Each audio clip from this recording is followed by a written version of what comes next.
They were the giants who walked the earth before history began, being so massive and so powerful that they are remembered in the myths and legends of every ancient culture across the globe.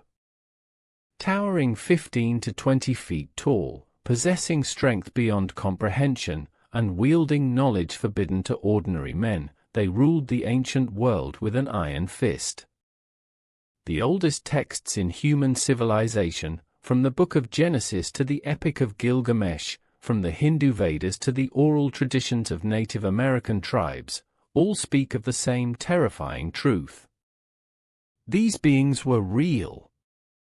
They existed both before and after a cataclysmic flood that wiped out an entire epoch of civilization. And their story, their very existence, has been deliberately hidden, ridiculed, and buried by the academic establishment for over 150 years. We are told by mainstream science that giants are nothing more than mythology, fairy tales invented by primitive peoples to explain natural phenomena they did not understand. We are told that any claims of physical evidence are hoaxes, misidentifications, or the result of rare medical disorders. We are told, in no uncertain terms, that the subject is closed. But what if the only fabrication is the official story itself? What if the evidence for giants is not absent, but suppressed? What if skeletal remains of beings 9, 10, even 12 feet tall were discovered across North America, meticulously documented in newspapers and scientific journals of the 19th and early 20th centuries, and then systematically erased from the historical record? What if the most powerful institution in American archaeology, the Smithsonian, has spent over a century making this evidence disappear? This is not a story of mythology. This is a story of cover-up. A deliberate, coordinated effort to erase a chapter of human history that threatens to overturn everything we think we know about our origins. The evidence is overwhelming. The ancient texts are consistent. The physical proof existed. But it has been silenced, suppressed, and buried beneath a foundation of lies. If you enjoy exploring historical mysteries, hit that like button and subscribe. And as always with our videos, the visuals are here to add context, but they aren't necessary to follow along. Let me know in the comments where you're listening from and what time it is there. You're about to embark on a journey through history's most intriguing mysteries. Let's dive in. The first and most glaring problem is one of profound and deafening silence. For over a century and a half, reports of giant human skeletons have surfaced across the United States, particularly in the Midwest and the Ohio River Valley. These were not vague rumors or campfire stories. They were published in reputable newspapers of the day.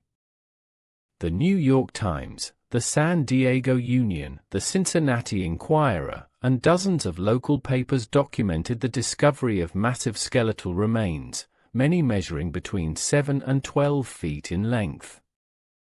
These reports were specific, detailed, and accompanied by measurements, witness testimonies, and descriptions of burial mounds containing artifacts unlike anything seen in conventional Native American archaeology. In 1850, workers building a new railroad line near Wheeling, West Virginia, unearthed a burial mound containing the skeleton of a man estimated to be over 11 feet tall. The bones were massive, far beyond anything that could be explained by normal human variation. The skull was enormous, and the teeth were in perfect condition. Local officials documented the find and arranged for the remains to be sent to the Smithsonian Institution in Washington for further study. The bones arrived. And then they vanished. There is no record of them in the Smithsonian's archives. No photographs, no measurements, no official study. It is as if the discovery never happened. This pattern repeated itself again and again. In 1895, a burial mound in Miamisburg, Ohio, was excavated, revealing the skeleton of a man over 9 feet tall.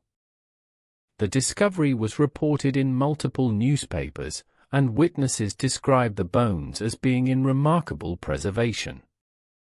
Once again, the remains were sent to the Smithsonian. Once again, they disappeared. In 1912, archaeologists working in Wisconsin uncovered a site containing 18 massive skeletons, the smallest of which was over 7 feet tall. Photographs were taken. Reports were filed. The bones were crated and shipped to the Smithsonian. And once again, they vanished without a trace.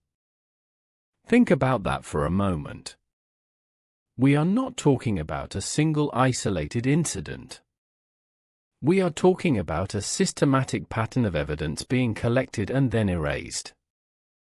Over 200 documented cases of giant skeletons discovered across North America in the 19th and early 20th centuries, and not a single skeleton, remains on public display or in the archives of the institution tasked with preserving them. This is not just unlikely. It is profoundly bizarre. It is the equivalent of the United States having no official records of the Apollo moon landing, or modern China having no documentation for the construction of the Three Gorges Dam. It defies logic and strains credibility to the breaking point. The silence from the Smithsonian itself has been absolute. When researchers and journalists have requested access to records or explanations for the missing skeletons, they have been met with bureaucratic stonewalling, outright denials that the bones ever existed, or vague claims that the remains were lost or misplaced over time. But how does one lose hundreds of massive skeletons? How does an institution whose entire purpose is to catalogue and preserve artifacts systematically misplace the most significant anthropological finds in American history? The answer is as simple as it is unsettling. They did not lose them. They hid them. This is not wild speculation. This is a pattern of behavior that has been documented by independent researchers for decades. The Smithsonian has a long and troubling history of suppressing evidence that contradicts the established narrative of human evolution and migration. Any discovery that suggests advanced civilizations existed in the Americas before the accepted timeline, or that anatomically unusual humans once walked the earth, is quietly buried. The institution has fostered a culture of academic gatekeeping where conformity to the prevailing theory is rewarded, and dissent is punished with career destruction and denial of access to sites and materials. But even if we set aside the suspicious disappearance of physical evidence, we crash head-on into the brutal wall of ancient texts. The Bible, the oldest and most meticulously preserved book in human history, does not speak of giants as myth or metaphor. It speaks of them as historical fact. In the book of Genesis, chapter 6, verses 1 through 4, we are told a story so extraordinary and so specific that it cannot be dismissed as allegory. The text states, "When human beings began to increase in number on the earth and daughters were born to them, the sons of God saw that the daughters of humans were beautiful, and they married any of them they chose. The Nephilim were on the earth in those days, and also afterward, when the sons of God went to the daughters of humans and had children by them. They were the heroes of old, men of renown." This passage is extraordinary for several reasons. First, it identifies the Nephilim, the giants, as the offspring of the sons of God and the daughters of men. The term sons of God, in Hebrew B'nai Elohim, is a specific term used elsewhere in the Old Testament to refer to angelic beings, not to human men. This is not a poetic metaphor. This is a description of a genetic event, a hybridization between two different orders of being. The result of this union was the Nephilim, beings of extraordinary size, strength, and power. Second, the text makes a critical and often overlooked statement. The Nephilim were on the earth in those days, and also afterward. This single phrase shatters the conventional understanding of the flood narrative. According to Genesis, God sent a global flood to destroy all flesh because the earth had become filled with violence and corruption, a corruption directly linked to the presence of the Nephilim.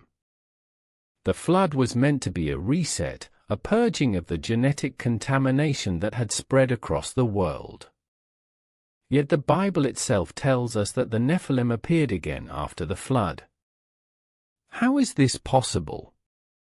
If the flood destroyed all life except for Noah, his family, and the animals on the ark, how did these giants return? The answer to this question is one of the most profound and disturbing mysteries in biblical scholarship, and we will explore it in depth. But for now, the point is clear. The Bible does not treat the Nephilim as myth. It treats them as history. And it is not alone. The Book of Numbers, chapter 13, verse 33, recounts the story of the 12 Israelite spies sent to scout the land of Canaan before the conquest. 10 of the spies returned with a terrifying report. They said, "We saw the Nephilim there, the descendants of Enoch, who come from the Nephilim. We seemed like grasshoppers in our own eyes, and we looked the same to them." This is not symbolic language. This is eyewitness testimony. The spies were describing beings so massive that they felt like insects in comparison. The text specifically names the Anakim, a tribe of giants descended from the Nephilim, and places them in the land of Canaan during the time of Moses, long after the flood. The Bible catalogues multiple tribes of these giants. The Rephaim, whose name means the dead ones or the shades, were a race of giants who lived east of the Jordan River. The Emim and the Zamzummim were other giant tribes mentioned in the Book of Deuteronomy. King Og of Bashan, one of the last of the Rephaim, is described in Deuteronomy chapter 3, verse 11, as sleeping in an iron bed that was over 13 feet long and 6 feet wide. Think about the implications of that. A bed 13 feet long. This is not a tall man. This is a giant. And the Bible does not present him as an anomaly or a legend. It presents him as a historical king, defeated in battle by the Israelites. The description of his bed is given with the same matter-of-fact tone as any other historical detail.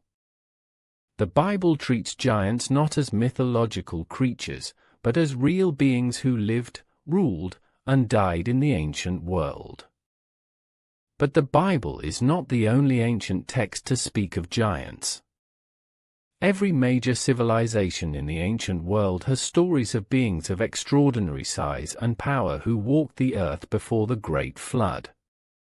The Epic of Gilgamesh, one of the oldest written stories in human history, tells of a king who was 2/3 god and 1/3 man, and who stood over 11 feet tall. The Sumerian king list, a historical document that chronicles the rulers of ancient Mesopotamia, describes kings who reigned for thousands of years before a great flood reset civilization. This is the same pattern we see in Genesis. Long-lived, powerful beings ruling before a cataclysm.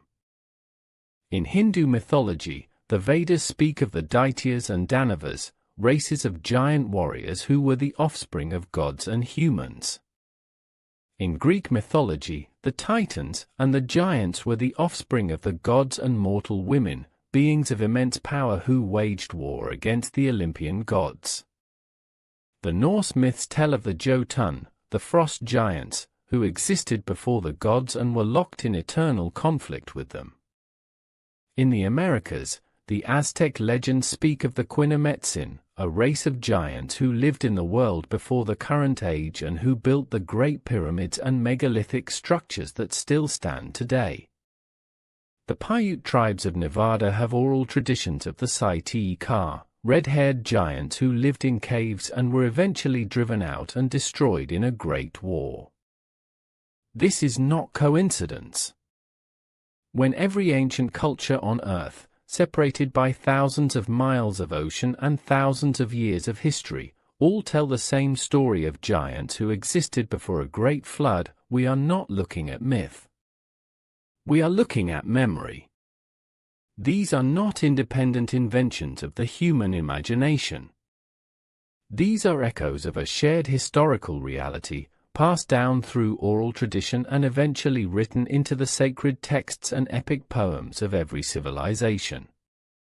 The pattern is too consistent, too specific, and too widespread to dismiss. The academic establishment would have us believe that all of these stories, from every corner of the ancient world, are nothing more than creative fiction, the products of primitive minds inventing explanations for phenomena they could not understand. But this explanation collapses under the weight of its own absurdity. Ancient peoples were not children. They were sophisticated observers of the natural world. They built cities, developed complex writing systems, studied astronomy, and created legal codes that still influence modern law. To suggest that every single one of these civilizations independently invented the exact same story, with the exact same details, the sons of gods mating with human women to produce giant hybrid offspring who were destroyed in a global flood, is not just unlikely. It is statistically impossible. The far more logical explanation is the one that modern science refuses to consider. These stories are not inventions. They are memories. Distorted by time, filtered through different languages and cultural lenses, but rooted in a shared historical event that occurred in the deep past. The evidence for this is not hidden in obscure texts or fringe theories. It is written in the oldest and most widely preserved documents of human civilization. And it has been systematically ignored because acknowledging it would require a complete overhaul of our understanding of human origins, human history, and the nature of reality itself. But let us return to the physical evidence, because the suppression of giant skeletons in North America is only the beginning of the story. In 1911, miners working in the Lovelock Cave in Nevada made a discovery that would become one of the most controversial archaeological finds in American history. Deep inside the cave, they found dozens of mummified remains, many of which were massive in size, measuring between 7 and 8 feet tall. But size was not the only unusual feature. The mummies had red hair, a trait extremely rare among Native American populations. The discovery was so significant that the University of California sent a team to excavate the site. The team recovered artifacts, tools, and additional remains, all of which were consistent with the oral traditions of the local Paiute tribe. The Paiute had legends of a race of red-haired giants called the Saiti-Ka, who had lived in the region long before their ancestors arrived. According to Paiute oral history, the giants were hostile, cannibalistic, and waged war against the tribes until they were finally driven into Lovelock Cave. The Paiute then sealed the entrance and set fire to the cave, killing the remaining giants. For generations, this was considered nothing more than tribal mythology. But the discovery in 1911 suggested that the legend was based on historical fact. Some of the artifacts and skeletal remains from Lovelock Cave are still preserved in small regional museums, including the Humboldt Museum in Winnemucca, Nevada. These remains have been examined by independent researchers, and the evidence is compelling. The skeletons are significantly larger than average, the red hair is undeniable, and the artifacts suggest a culture distinct from the known Native American groups in the area. Yet, despite the potential significance of this discovery, mainstream archaeology has refused to engage with it. Requests for DNA testing on the remains have been repeatedly denied. The official explanation is that the remains are too fragile, or that testing would damage the samples. But the real reason is obvious. DNA testing could reveal something that contradicts the accepted narrative of human migration and settlement in the Americas. This pattern of denial extends far beyond North America. In 1895, workers digging a foundation for a house in County Antrim, Ireland, unearthed the skeleton of a man over 12 feet tall. The discovery was documented in the British Strand magazine, complete with photographs and measurements. The skeleton had a massive skull, long femurs, and an extra row of teeth, a feature that has been reported in multiple accounts of giant remains. The skeleton was put on display briefly, attracting significant public interest, before being confiscated by authorities and disappearing from the historical record. Once again, no explanation was given. Once again, the evidence simply vanished. In 1947, a similar discovery was made in Death Valley, California. Prospectors exploring a remote cave system stumbled upon a series of tunnels containing the mummified remains of several individuals, all of which were described as being over 8 feet tall, with blonde hair and unusually large skulls. The prospectors reported their find to local authorities, but when a team returned to the site several weeks later, the entrance to the cave system had been sealed with dynamite. The official explanation was that the tunnels were unstable and posed a danger to explorers. But those who were present at the original discovery tell a different story. They claim that the remains were removed by a team of unidentified individuals before the site was destroyed. These are not isolated incidents. They are part of a consistent, global pattern. Wherever evidence of giants has been discovered, it has been either suppressed, ridiculed, or systematically erased. The question is not whether this evidence exists. The question is why it has been so aggressively hidden. And the answer lies in the ideological foundations of modern science. The theory of human evolution, as it is currently taught, is based on the idea that humans evolved gradually from ape-like ancestors over millions of years through a process of natural selection. This theory requires that all modern humans share a common genetic ancestry and that all variations in human populations can be explained by migration, adaptation, and random genetic mutation. The existence of giants, particularly giants that are described in ancient texts as being the hybrid offspring of non-human beings and humans, is incompatible with this theory. If the Nephilim were real, if they were the product of genetic manipulation or interbreeding between humans and another intelligent species, then the entire framework of evolutionary theory collapses. This is not a minor adjustment to the theory. This is a complete paradigm shift.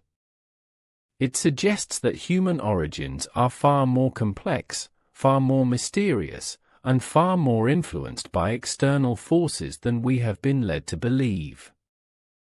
But the implications go even deeper. If the biblical account of the Nephilim is historically accurate, then the rest of the biblical narrative gains credibility. The idea of a creator God, of angelic beings, of a spiritual dimension that interacts with the physical world, all of these concepts move from the realm of religious belief into the realm of historical possibility. This is a prospect that the modern academic establishment, which is overwhelmingly materialist and secular in its orientation, cannot and will not accept. The suppression of evidence for giants is not about protecting scientific integrity. It is about protecting an ideology. Consider the case of Zahi-Horas, the former Egyptian minister of antiquities and one of the most powerful figures in archaeology. Horas has spent decades controlling access to Egypt's most significant archaeological sites, including the Great Pyramid and the Sphinx. He has repeatedly blocked independent researchers from conducting tests that could reveal the true age of these structures or uncover evidence of advanced technology used in their construction. When confronted about this, Horas has been remarkably candid. In multiple interviews, he has stated that certain theories are closed to investigation, that the official timeline of Egyptian history is settled, and that any challenge to this timeline will not be tolerated. This is not the language of science. This is the language of dogma. The same gatekeeping exists in the study of giants. Any academic who dares to suggest that the evidence for giants should be taken seriously is immediately labeled a pseudoscientist, a conspiracy theorist, or a creationist. Their work is dismissed without examination, their credibility is attacked, and their access to funding and academic positions is denied. This is not how science is supposed to work. Science is supposed to be a process of inquiry, of examining evidence, of testing hypotheses, and of following the data wherever it leads. But modern science has become an institution, and like all institutions, it protects itself. The mainstream explanation for reports of giant skeletons is that they are the result of medical conditions such as gigantism or acromegaly, disorders caused by overproduction of growth hormone. But this explanation does not hold up under scrutiny. Gigantism and acromegaly cause a range of severe health problems, including weakened bones, joint deformities, heart disease, and significantly shortened lifespans. People with these conditions are not physically strong. They are fragile, often bedridden, and rarely live past their 30s. Yet the giants described in ancient texts and discovered in burial mounds were not weak or sickly. They were warriors, builders, and rulers. The Bible describes them as men of renown, mighty warriors who dominated the ancient world. The skeletal remains that have been documented show no signs of the bone deformities associated with gigantism. On the contrary, the bones are described as being robust, well-formed, and proportional. Moreover, gigantism is an extremely rare condition, affecting roughly 1 in every 4 million people. The idea that entire tribes of giants, numbering in the thousands, all suffered from the same rare genetic disorder is absurd.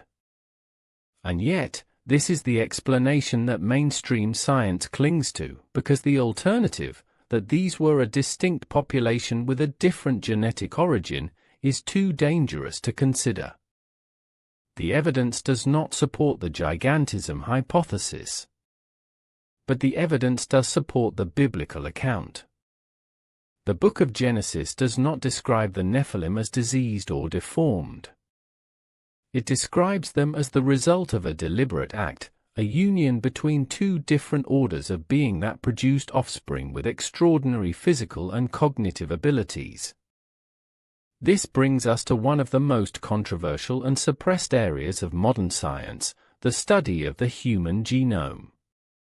In the early 2000s, when the Human Genome Project completed its mapping of human DNA, researchers discovered something extraordinary and deeply puzzling. The human genome contains 223 genes that have no known evolutionary precedent. These genes do not appear in any other primate species. They do not appear in any other mammal.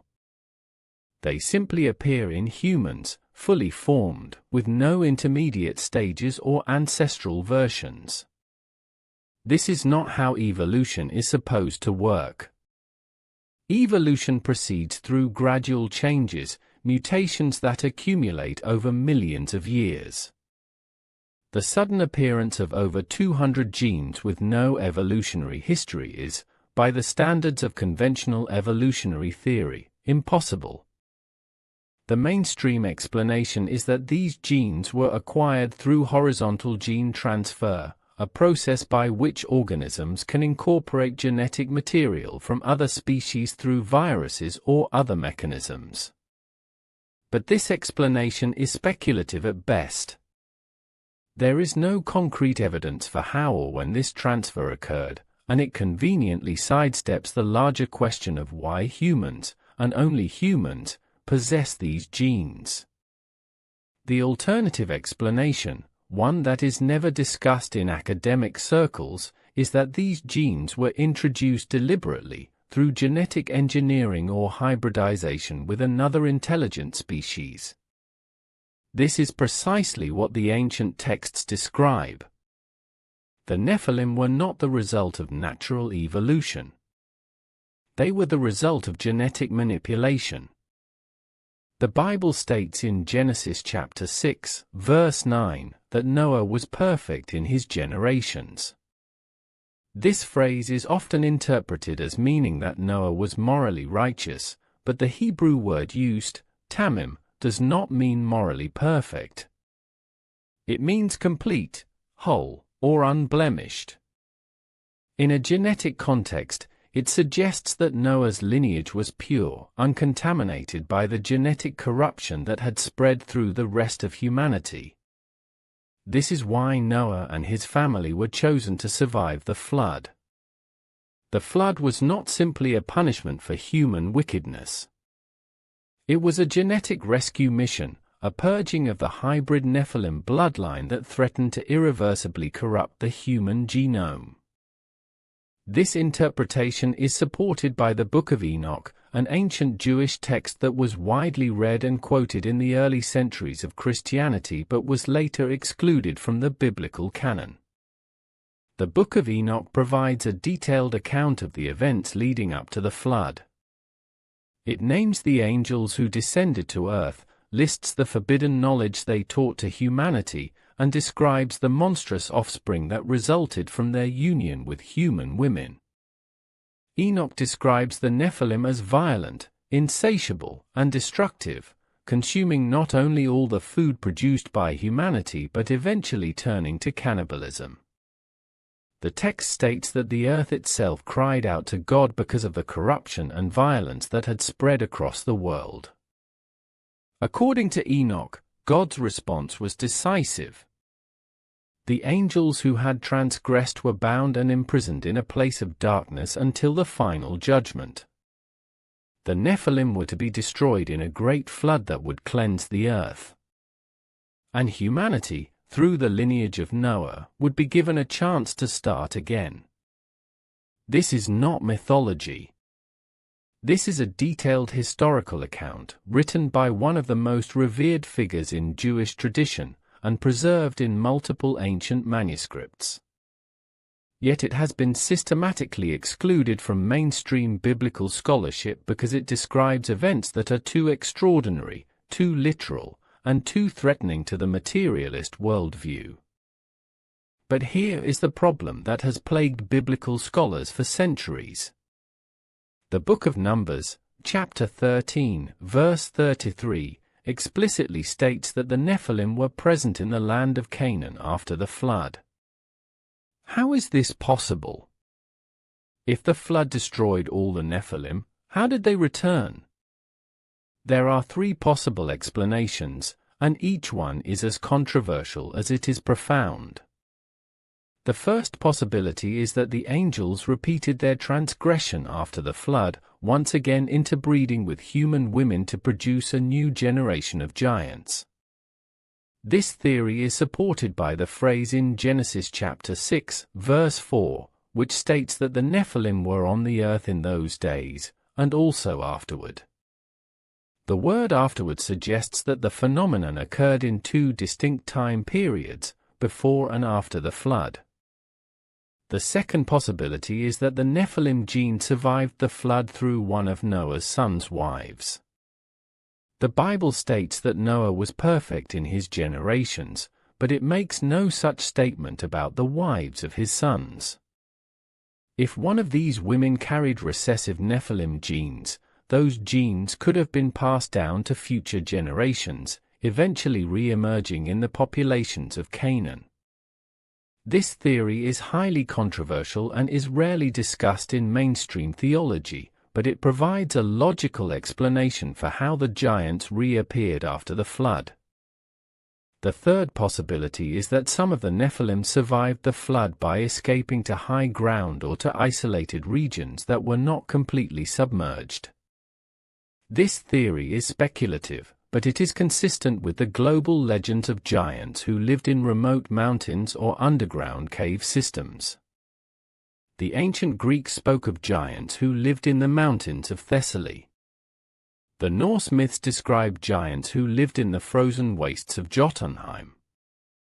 The Tibetan legends speak of the Yeti, massive humanoid creatures that dwell in the highest peaks of the Himalayas.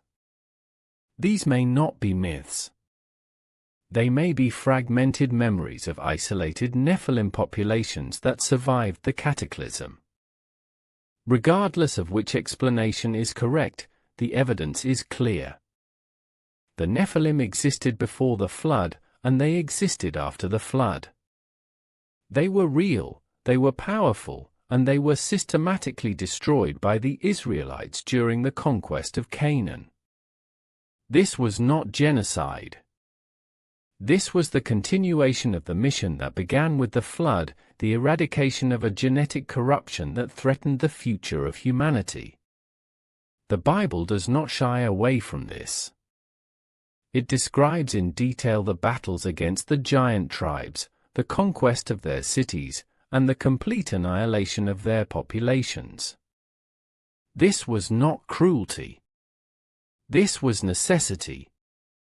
The most famous giant in biblical history is, of course, Goliath of Gath. His story has been told and retold for thousands of years, reduced in modern times to a simple metaphor for overcoming impossible odds.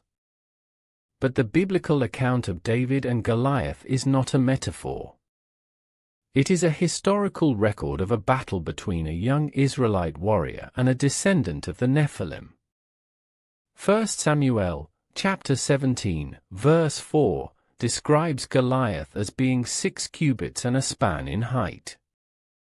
A cubit is approximately 18 inches, and a span is about 9 inches, which puts Goliath at somewhere between 9 feet 6 inches and 9 feet 9 inches tall.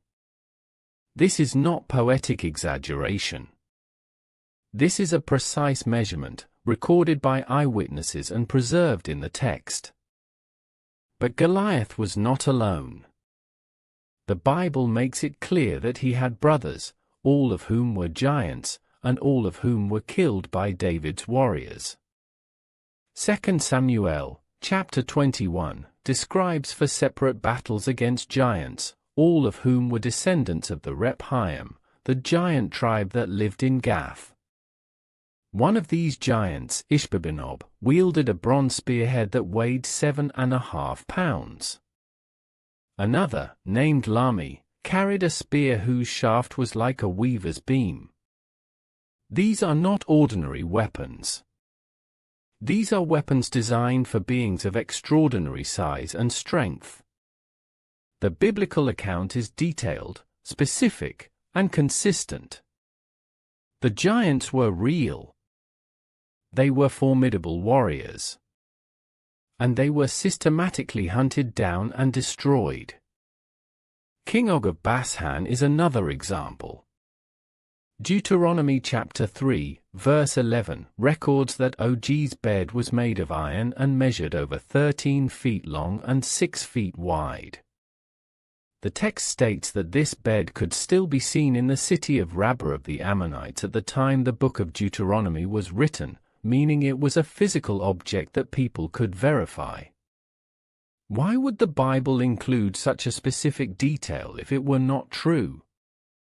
Why mention the size of a bed, the material it was made from, and its location, unless this was intended as verifiable historical evidence? The bed of Og was not a legend.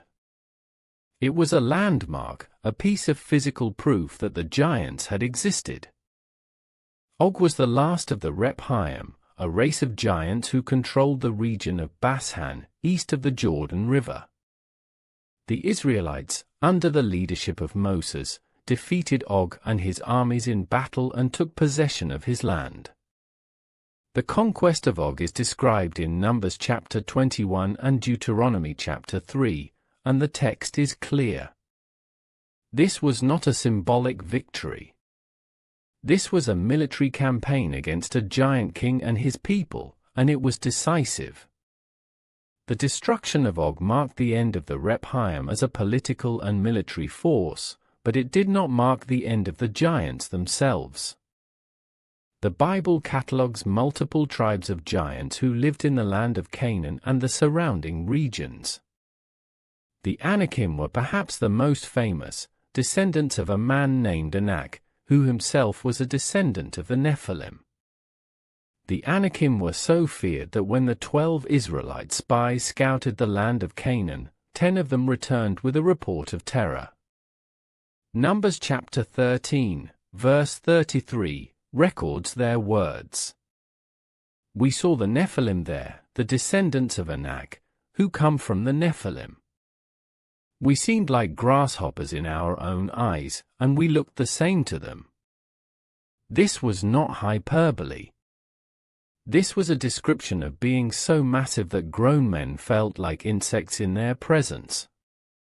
The Anakim lived in the hill country of Canaan, particularly in the cities of Hebron, Debir, and Anab.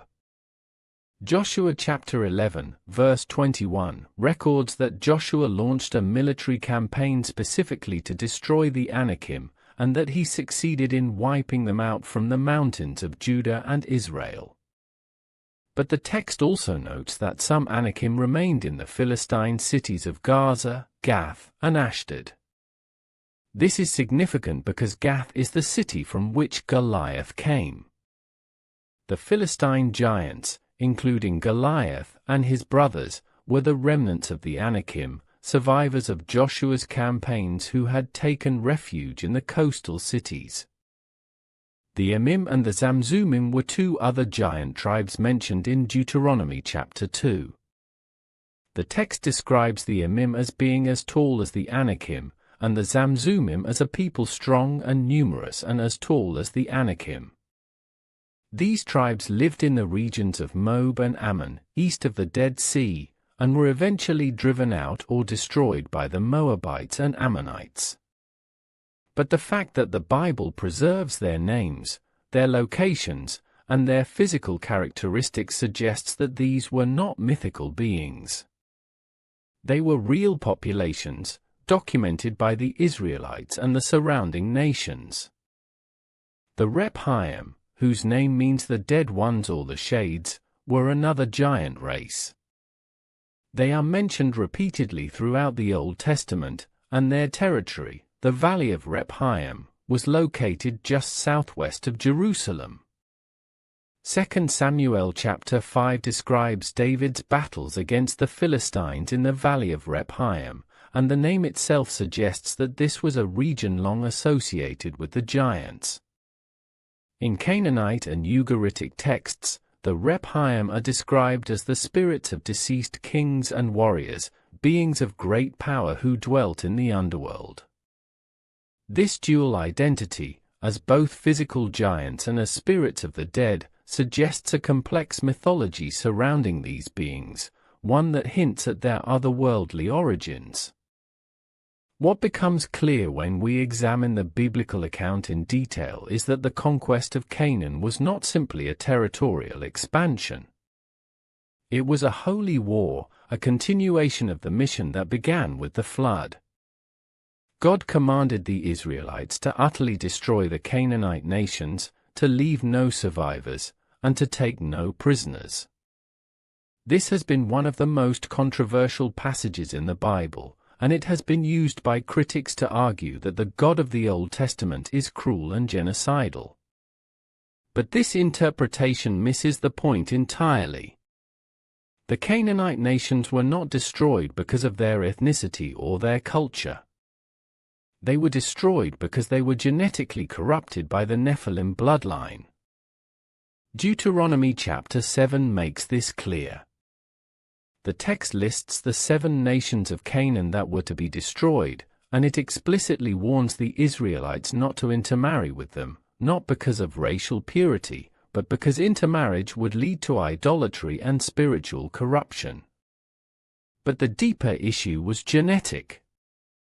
The Canaanite tribes, particularly the Anakim and the Rephaim, were descendants of the Nephilim. They carried the hybrid genetic material that had been introduced by the fallen angels before the flood. If this genetic line was allowed to survive and spread, it would once again corrupt the human genome and threaten the future of humanity. The conquest of Canaan was not genocide. It was genetic quarantine. This is why the command to destroy the Canaanites was so absolute. It is why King Saul was rejected by God for sparing the Amalekite king Agag when God had commanded total destruction. It is why David was praised for his relentless campaigns against the Philistines and the giant tribes. This was not cruelty. This was preservation. The survival of humanity depended on the eradication of the Nephilim bloodline, and the Israelites were the instrument chosen to carry out this mission. The conquest of Canaan was the final stage of a war that had begun in the days before the flood, a war between the pure human lineage and the hybrid offspring of the fallen angels. But the story of the Nephilim does not end with the conquest of Canaan. It extends far beyond the borders of Israel, and it intersects with some of the most enduring mysteries of the ancient world. One of the most significant of these mysteries is the origin of megalithic architecture, the massive stone structures that dot the landscape of every continent, from the pyramids of Egypt to the temples of South America, from Stonehenge in England to the Moai of Easter Island. Mainstream archaeology tells us that these structures were built by primitive peoples using simple tools and brute force. But this explanation is increasingly difficult to defend. Consider Baalbek, in modern-day Lebanon.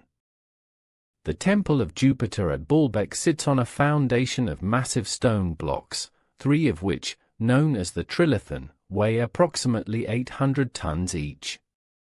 These blocks were quarried from a site over half a mile away, transported across rough terrain, and lifted into place with such precision that a sheet of paper cannot fit between them. Modern cranes can lift a maximum of about 200 tons. Even with today's technology, moving an 800-ton block would be a monumental engineering challenge.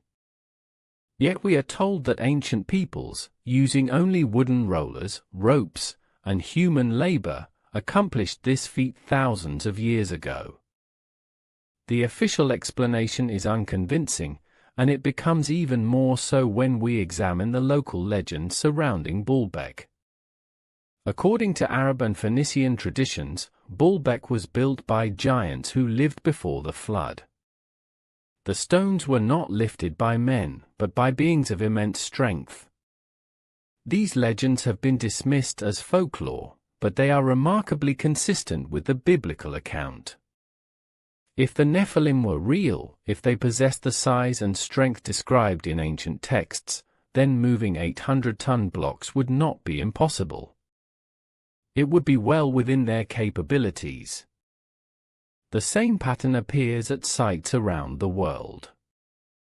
Sacsayhuaman, in Peru, is a fortress built with stones that weigh up to 200 tons, fitted together with such precision that not even a knife blade can slide between them. The stones are irregularly shaped, with multiple angles and interlocking joints, a construction technique that is far more complex than simply stacking rectangular blocks. The Inca, who inherited the site, claimed that it was not built by their ancestors but by a race of giants who lived in the distant past. This is not metaphor. This is oral history, passed down through generations, and it matches the pattern we see in Baalbek, in Egypt, and in dozens of other megalithic sites. Göbekli Tepe, in Turkey, is perhaps the most mysterious of all.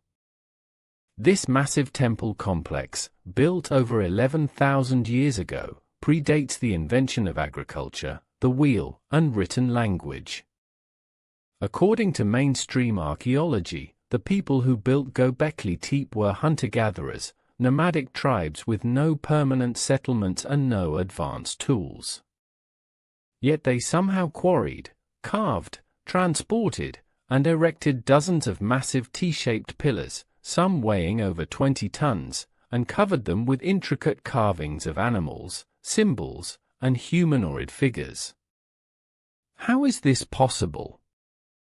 How does a Stone Age society, with no metals, no draft animals, and no written language, create a structure of this complexity and scale?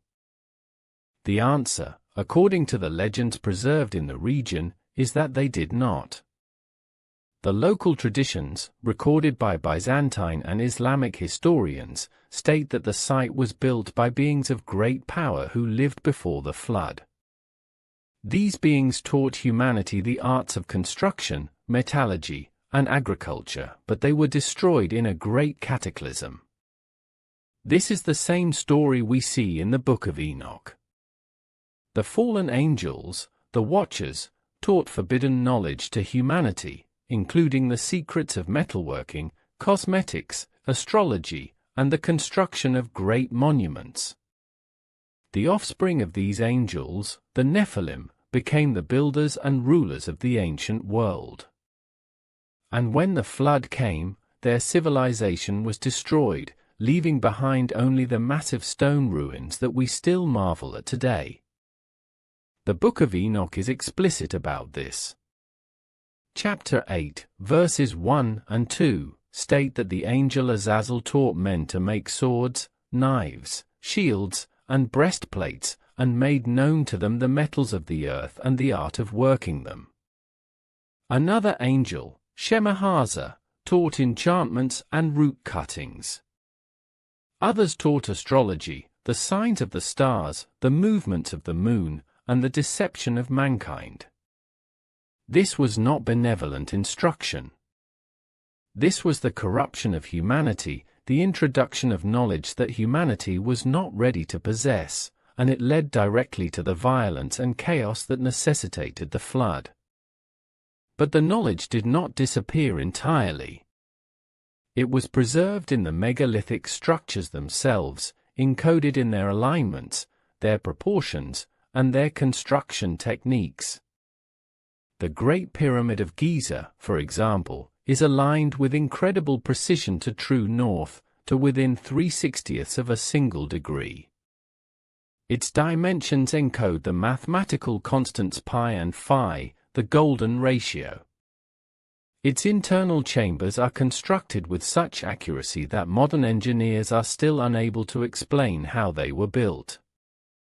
These are not the works of primitive peoples experimenting with stone.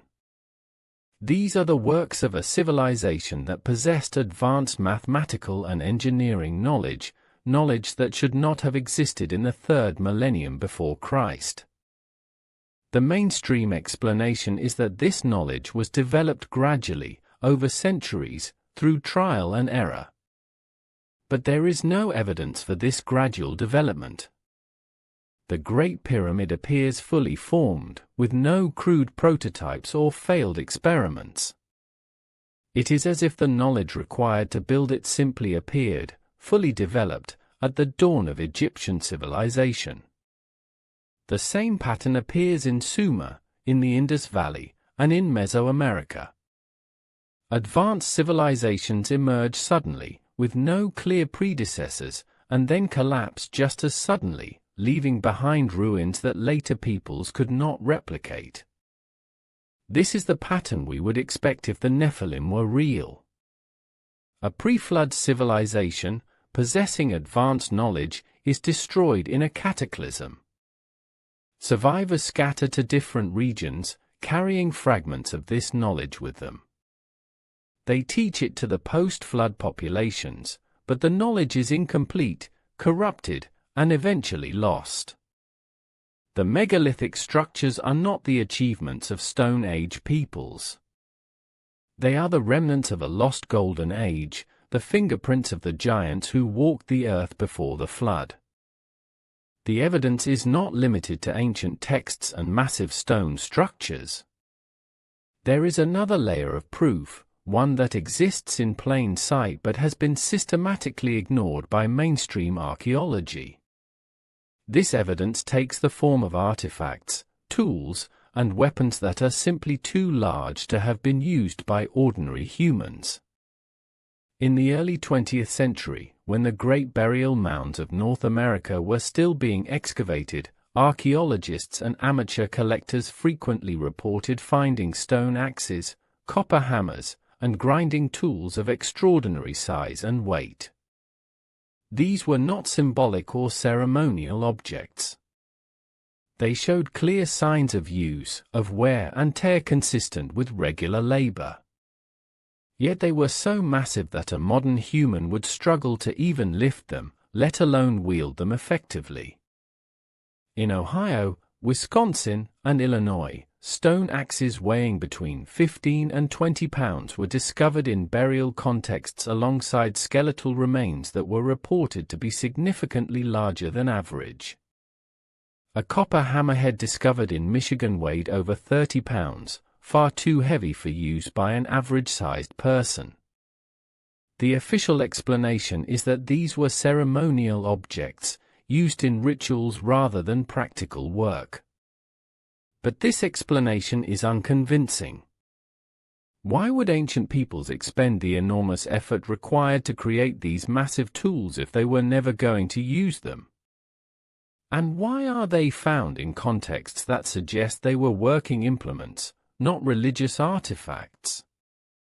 The answer is obvious, though it remains unspoken in academic circles.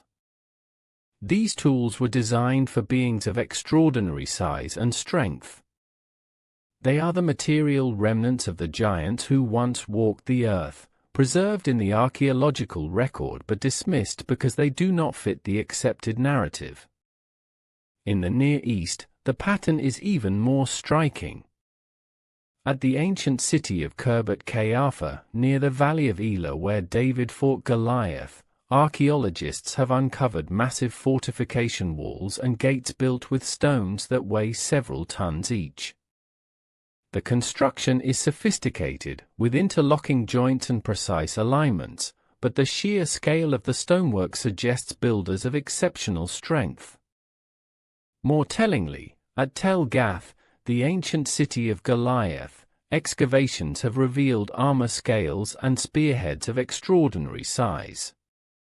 In 2011, archaeologists working at Tel Gath discovered over 800 bronze scales that had been buried together, likely as a hoard. The scales were identified as part of a coat of mail, a type of body armor mentioned in the biblical account of Goliath. 1 Samuel, chapter 17, verse 5, states that Goliath wore a coat of mail weighing 5,000 shekels of bronze, which translates to approximately 125 pounds. This is not armor that could be worn by a normal-sized man. The weight alone would be crushing. But for a giant standing 9 to 10 feet tall, with proportionally greater strength, such armor would be not only possible but practical. The scales found at Tel Gath are enormous, far larger than any other armor scales found in the ancient Near East. The archaeologists who discovered them were puzzled. Their official interpretation was that the hoard must represent multiple coats of armor that had been melted down or hidden together. But this interpretation requires us to believe that ancient peoples stored hundreds of armor scales in a single location for no clear reason. The simpler explanation, the one that aligns with the biblical text, is that these scales came from a single coat of armor, a coat designed for a giant. The discovery of identical armor scales at another site, Khirbet Qeiyafa, only strengthens this interpretation. These are not anomalies. They are patterns. At the same site, massive iron spearheads were discovered, some weighing over 5 pounds. 1 Samuel, chapter 17, verse 7, describes Goliath's spear as having a shaft like a weaver's beam and an iron point weighing 600 shekels, approximately 15 pounds. Once again, the archaeological evidence matches the biblical description. The spearheads found at Tel Gath and Khirbet Qeiyafa are far too large and heavy to have been practical weapons for ordinary soldiers. They were designed for warriors of immense size and strength. The secular interpretation is that these spearheads were decorative or ceremonial, but this explanation is absurd. Why would a military city on the front lines of constant conflict devote resources to creating ceremonial weapons? The evidence points to one conclusion. The giants were real, they were armed, and they were formidable. But the most controversial evidence of all comes not from ancient sites but from the historical record of the 19th and early 20th centuries. During this period, as the United States expanded westward and settlers began to cultivate land that had been untouched for centuries, thousands of burial mounds were opened. These mounds, built by the indigenous peoples of North America, were massive earthworks, some reaching heights of over 60 feet and diameters of several hundred feet. They were clearly the product of organized societies with significant labor resources. And inside these mounds, alongside pottery, tools, and ornaments, were the remains of the dead. In many cases, these remains were unremarkable, consistent with the known Native American populations of the region. But in a significant number of cases, the skeletal remains were extraordinary. Newspaper reports from the 1850s through the 1920s document the discovery of skeletons measuring between 7 and 12 feet in length. These reports are not vague or anecdotal. They include specific measurements, descriptions of the bones, and the names of the individuals and institutions involved in the excavations. The New York Times, in 1885, reported the discovery of a skeleton over 9 feet tall in a burial mound in West Virginia. The article included details about the size of the skull, the length of the femurs, and the presence of copper artifacts buried with the remains. In 1908, the Spartanburg Herald-Journal in South Carolina published an account of a skeleton discovered in a mound near the Catawba River. The skeleton was measured at over 8 feet in length, and witnesses described the skull as being twice the size of a normal human skull. In 1912, archaeologists excavating in Lake Delavan, Wisconsin, reported finding 18 skeletons, all of which were between 7 and 9 feet tall. The discovery was documented in local newspapers and was reportedly investigated by officials from the Beloit College Archaeology Department. Photographs were taken, measurements were recorded, and the remains were prepared for shipment to the Smithsonian Institution. And then, as with so many other discoveries, the trail goes cold. The pattern is consistent and undeniable. Giant skeletons are discovered, documented, and then disappear. The institutions tasked with preserving these remains, particularly the Smithsonian, have offered no satisfactory explanation for where these bones went. When pressed, officials have claimed that the remains were lost, misplaced, or destroyed in fires and floods. But this explanation stretches credibility to the breaking point. How does one lose hundreds of skeletons, many of which were photographed and catalogued, without a single trace remaining. The more logical explanation is that these remains were deliberately hidden because they contradicted the established narrative of human evolution and migration. The same pattern appears in South America. In Peru, Spanish chronicles from the 16th and 17th centuries describe the discovery of giant bones in caves and burial sites. One account, recorded by Father Gregorio Garcia, a Jesuit priest, tells of a cave in the Andes where the remains of 3 individuals, all over 10 feet tall, were found seated and dressed in ceremonial garments. The remains were reportedly taken to the local church for examination, but they disappeared shortly thereafter. In Sardinia, an island off the coast of Italy, local legends tell of skeletons so large that it required 2 men to carry a single bone. These skeletons were reportedly found in churchyards and were taken to be studied by church authorities, but no records of them remain in any official archive. In every case, the evidence follows the same trajectory: discovery, documentation, and then disappearance. This is not accident. This is policy. The academic and scientific establishment has a vested interest in maintaining the current narrative of human history, a narrative that leaves no room for giants, for advanced pre-flood civilizations, or for genetic manipulation by non-human intelligences. To acknowledge the existence of the Nephilim would be to acknowledge that the biblical account is historically accurate, and that acknowledgement would have profound implications for every field of study, from biology to anthropology to theology. But the evidence cannot be hidden forever. In recent years, with the advent of the Internet and the democratization of information, researchers outside the academic establishment have begun to compile and publish the historical accounts, the newspaper reports, and the photographic evidence that was once buried in dusty archives. These researchers are dismissed as conspiracy theorists, but they are simply doing what academics should have been doing all along, following the evidence wherever it leads. And the evidence leads to an inescapable conclusion. The giants were real. They lived, they built, they ruled, and they were systematically destroyed. The question that remains is why? Why were the Nephilim destroyed in the flood, and why were their descendants hunted down and eradicated by the Israelites? The answer lies in the nature of the Nephilim themselves. They were not simply large humans.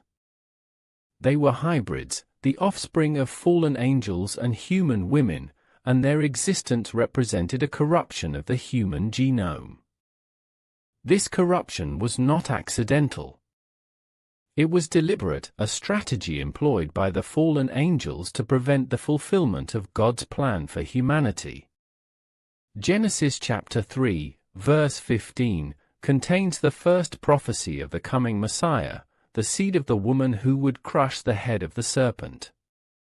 If the fallen angels could corrupt the human bloodline, if they could introduce their own genetic material into humanity, then the prophecy could not be fulfilled. The Messiah could not be born from a corrupted lineage. This is why the flood was necessary. It was not simply a punishment for human wickedness.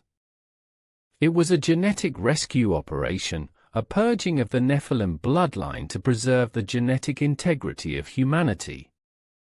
Noah was chosen not just because he was righteous, but because his lineage was pure, unblemished by the corruption that had spread through the rest of the world.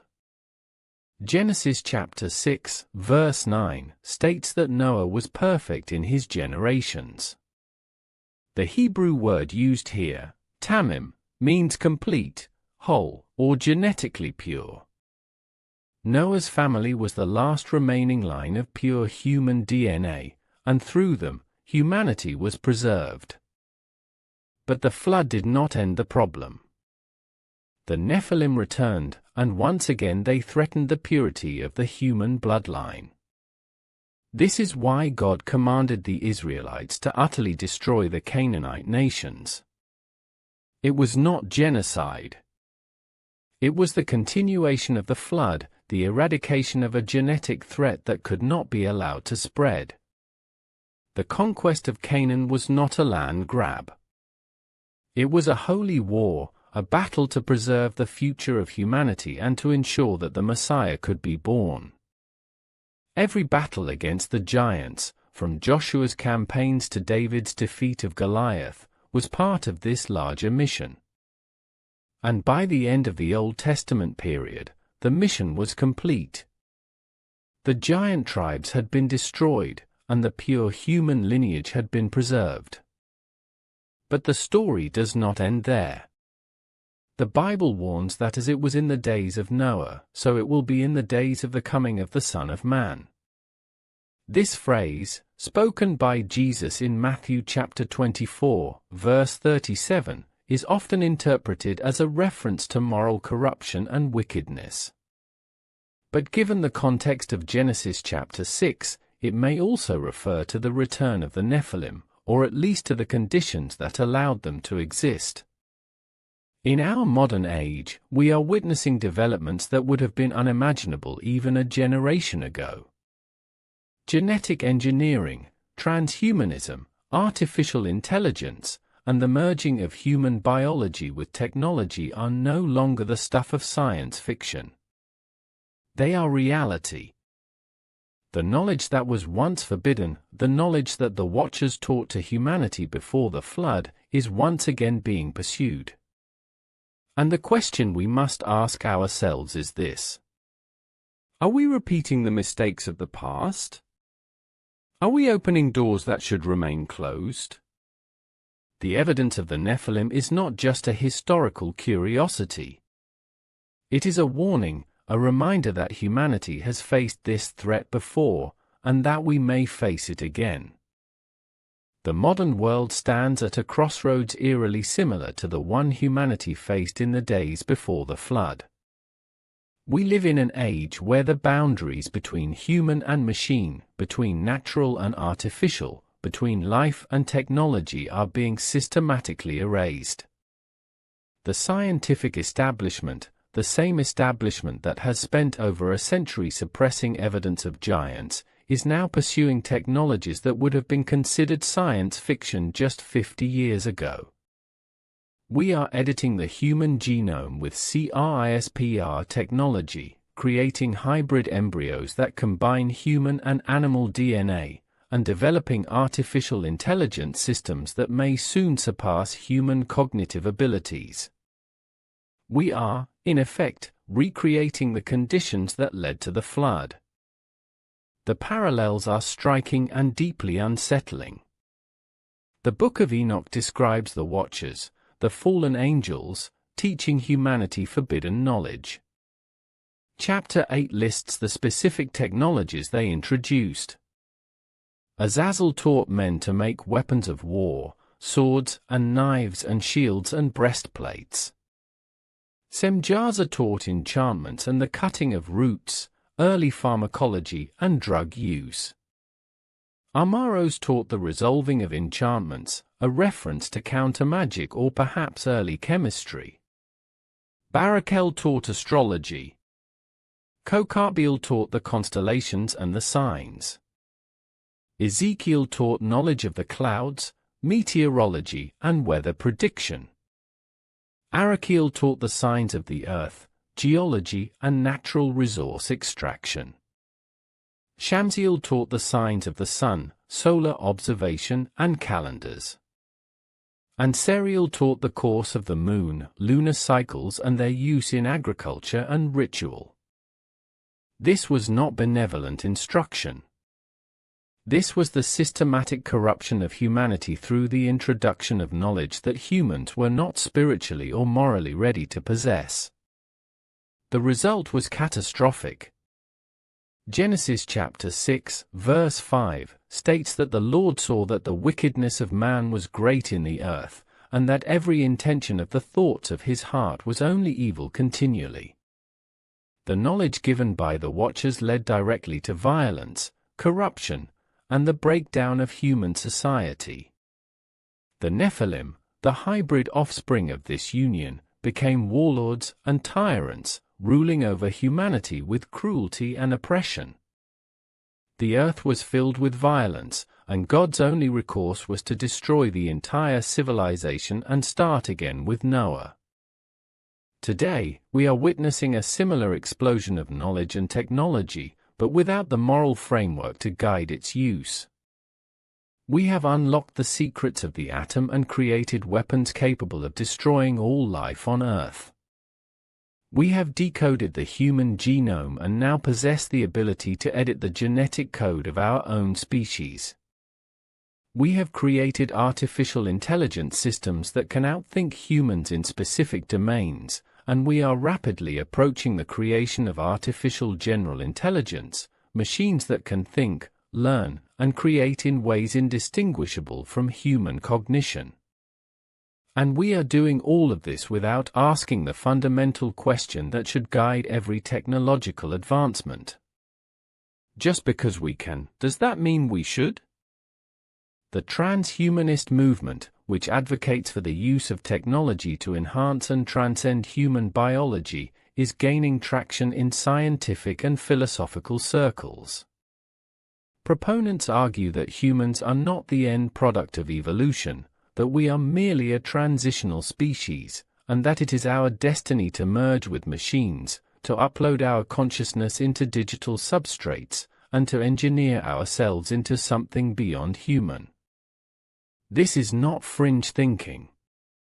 This is mainstream scientific discourse, promoted by leading figures in technology, academia, and government. And it is precisely the same impulse that drove the Watchers to interbreed with humanity and the Nephilim to dominate the ancient world. The push toward genetic engineering is particularly alarming. In 2018, a Chinese scientist named He Jiankui announced that he had created the first genetically edited human babies, twin girls whose DNA had been modified using CRISPR technology to make them resistant to HIV. The announcement was met with international condemnation, not because the technology did not work, but because it crossed a moral and ethical line that the scientific community claimed was inviolable. But the line has been crossed. The technology exists. The knowledge has been released. And there is no putting it back in the box. Within a generation, it will be routine to edit the genomes of human embryos, to select for traits like intelligence, strength, appearance, and lifespan. We will, in effect, be creating designer humans, a new race of genetically enhanced individuals who are fundamentally different from the rest of humanity. This is the return of the Nephilim, not as literal giants, though that too may come, but as a new hybrid race, part human and part something else. The fallen angels introduced their genetic material into humanity through biological reproduction. Today, we are introducing artificial genetic material, machine intelligence, and synthetic biology into the human species through technology. The method is different, but the outcome is the same. The corruption of the human genome. The creation of a post-human species. And the erasure of what it means to be human, created in the image of God. Jesus warned that as it was in the days of Noah, so it will be at the coming of the Son of Man. This is one of the most cryptic and profound prophecies in the New Testament, and it is often interpreted as a reference to moral corruption and societal collapse. But given the context of Genesis chapter 6, it must also refer to the conditions that made the flood necessary in the first place. The hybridization of humanity with non-human beings. The introduction of forbidden knowledge. The rise of a corrupt and violent civilization that had lost all connection to its creator. If this interpretation is correct, then we are not simply approaching a time like the days of Noah. We are living in it. The evidence for the Nephilim is not just a historical curiosity. It is a warning from the past and a prophecy for the future. The giants existed. They were destroyed. And they are returning, not in the same form, but in a form that is perhaps even more dangerous. The knowledge that was forbidden in the ancient world is now celebrated as progress. The technologies that corrupted the pre-flood civilization are now being deployed on a global scale. And the institutions that should be guarding against this corruption, the academic establishment, the scientific community, and the religious authorities, are either actively promoting it or remaining silent in the face of it. But the story of the Nephilim is not just a story of destruction. It is also a story of preservation. Noah and his family were saved because their genetic line was pure, unblemished by the corruption that had spread through the rest of humanity. They were chosen not because they were perfect, but because they represented the last hope for the survival of the human species as God intended it to be. And through them, humanity was given a second chance. The same pattern appears in the conquest of Canaan. The giant tribes were destroyed, but the pure human lineage was preserved. David defeated Goliath not through superior strength or technology, but through faith in God. The message is clear. The battle against the Nephilim, whether in ancient times or in the modern world, is not a battle that can be won through human effort alone. It is a spiritual battle, and it requires spiritual weapons. The suppression of evidence for giants by institutions like the Smithsonian is not simply an academic issue. It is a spiritual issue. By erasing the evidence for the Nephilim, the establishment has erased one of the most important lessons of biblical history, that humanity has faced this threat before, that we have been corrupted before, and that only through divine intervention were we preserved. If we do not remember this history, we are doomed to repeat it. And the consequences this time may be even more catastrophic than they were in the days of Noah. The flood was a reset, a cleansing of the earth that allowed humanity to start again. But the Bible promises that God will not flood the earth again. The next judgment will not be by water, but by fire. And it will not be a reset. It will be a final reckoning. So what are we to do with this knowledge? How do we respond to the evidence that the giants were real, that they were destroyed, and that the conditions that allowed them to exist are returning? The first step is to acknowledge the truth. To stop dismissing the biblical account as mythology and to recognize it for what it is, a historical record of events that shaped the course of human civilization.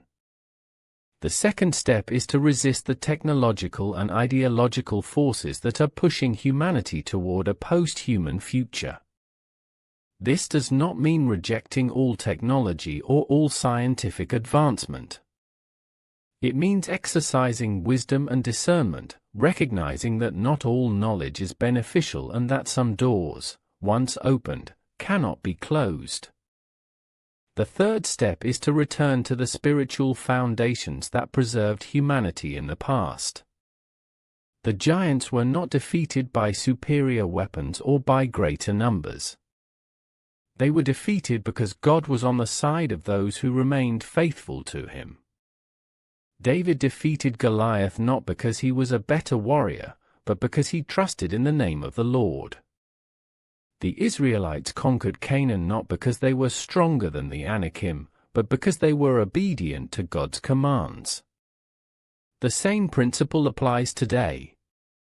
The battle against the corruption of humanity, whether through genetic engineering, transhumanism, or artificial intelligence, is ultimately a spiritual battle.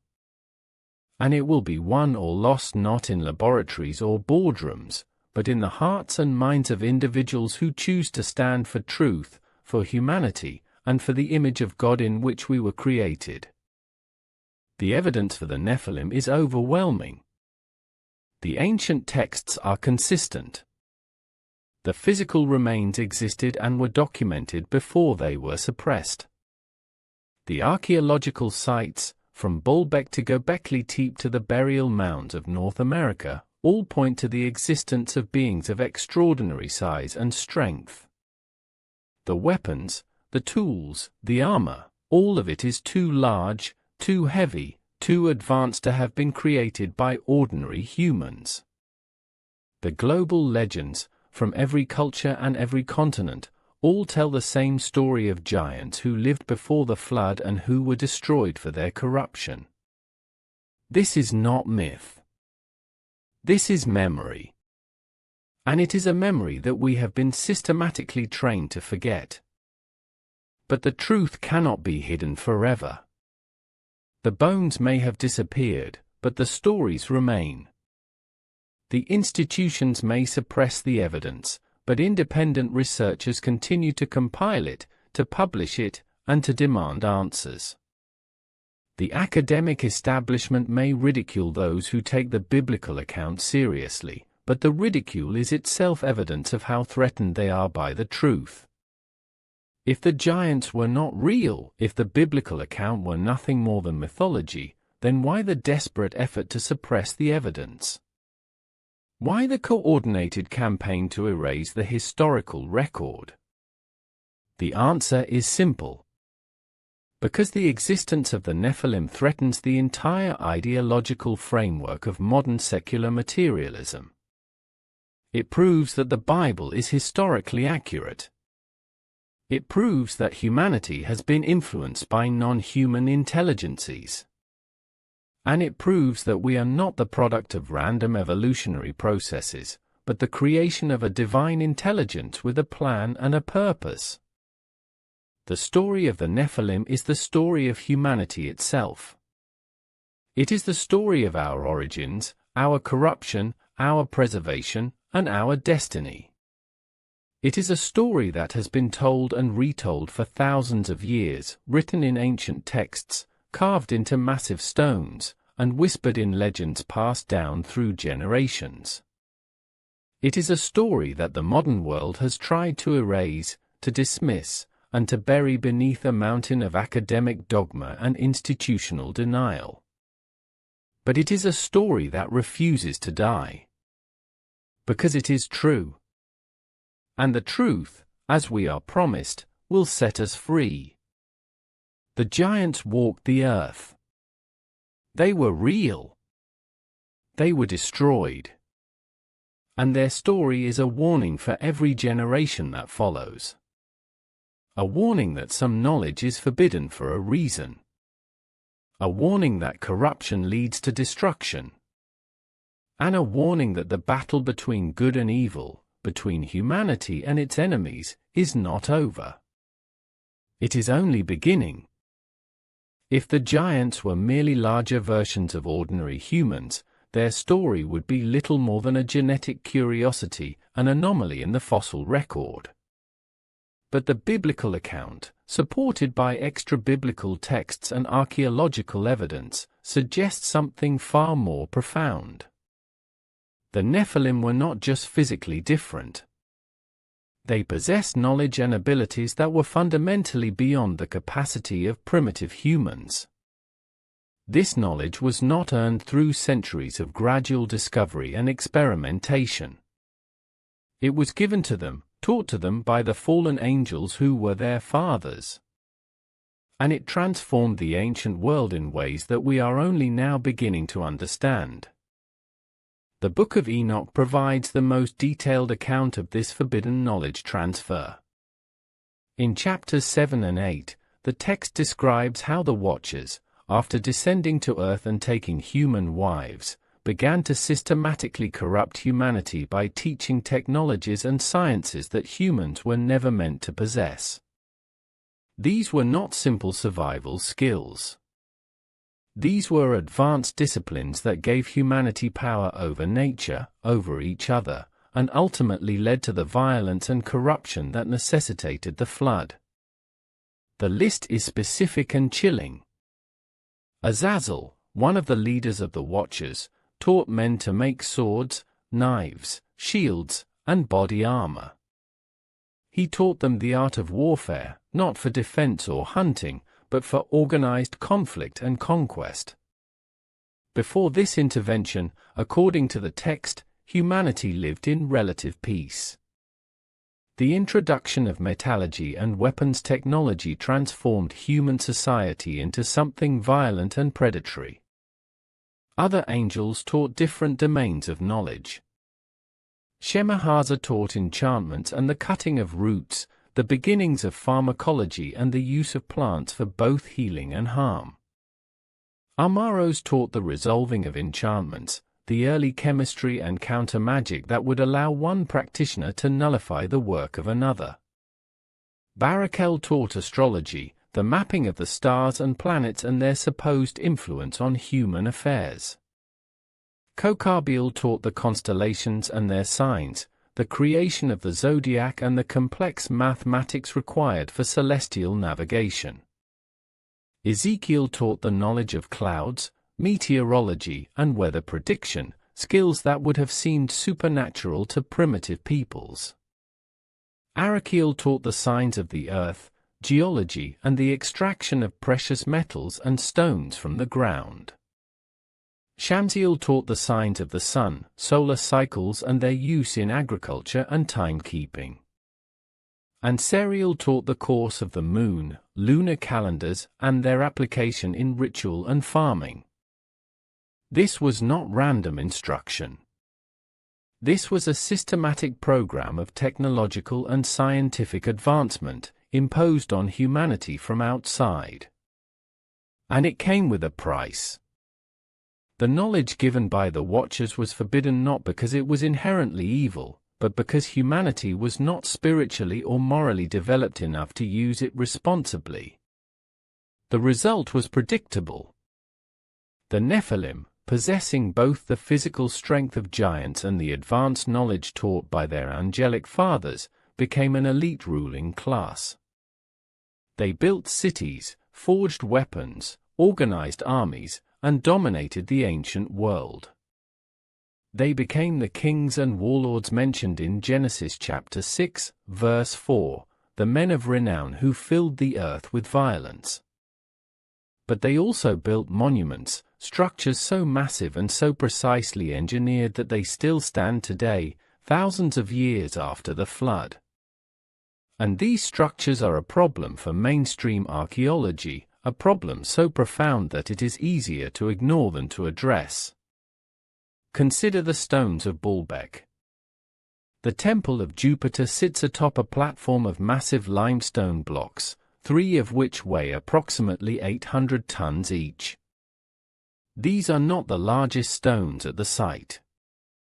In the nearby quarry lies the stone of the pregnant woman, a single block weighing over 1,000 tons, partially cut from the bedrock but never moved. Next to it is an even larger stone, recently discovered, weighing an estimated 1,200 tons. These are not stones that can be moved with ropes and wooden rollers. These are stones that challenge the capabilities of modern engineering. The official explanation is that the Romans built the Temple of Jupiter in the 1st century AD, and that they used some combination of ramps, levers, and human labor to move these blocks into place. But this explanation is unconvincing for several reasons. First, the Romans themselves attributed the foundation stones to an earlier civilization. Roman historians, including Pliny the Elder, referred to Baalbek as one of the wonders of the ancient world and stated that it was built long before the Romans arrived. Second, the construction technique used for the foundation stones is completely different from Roman construction methods.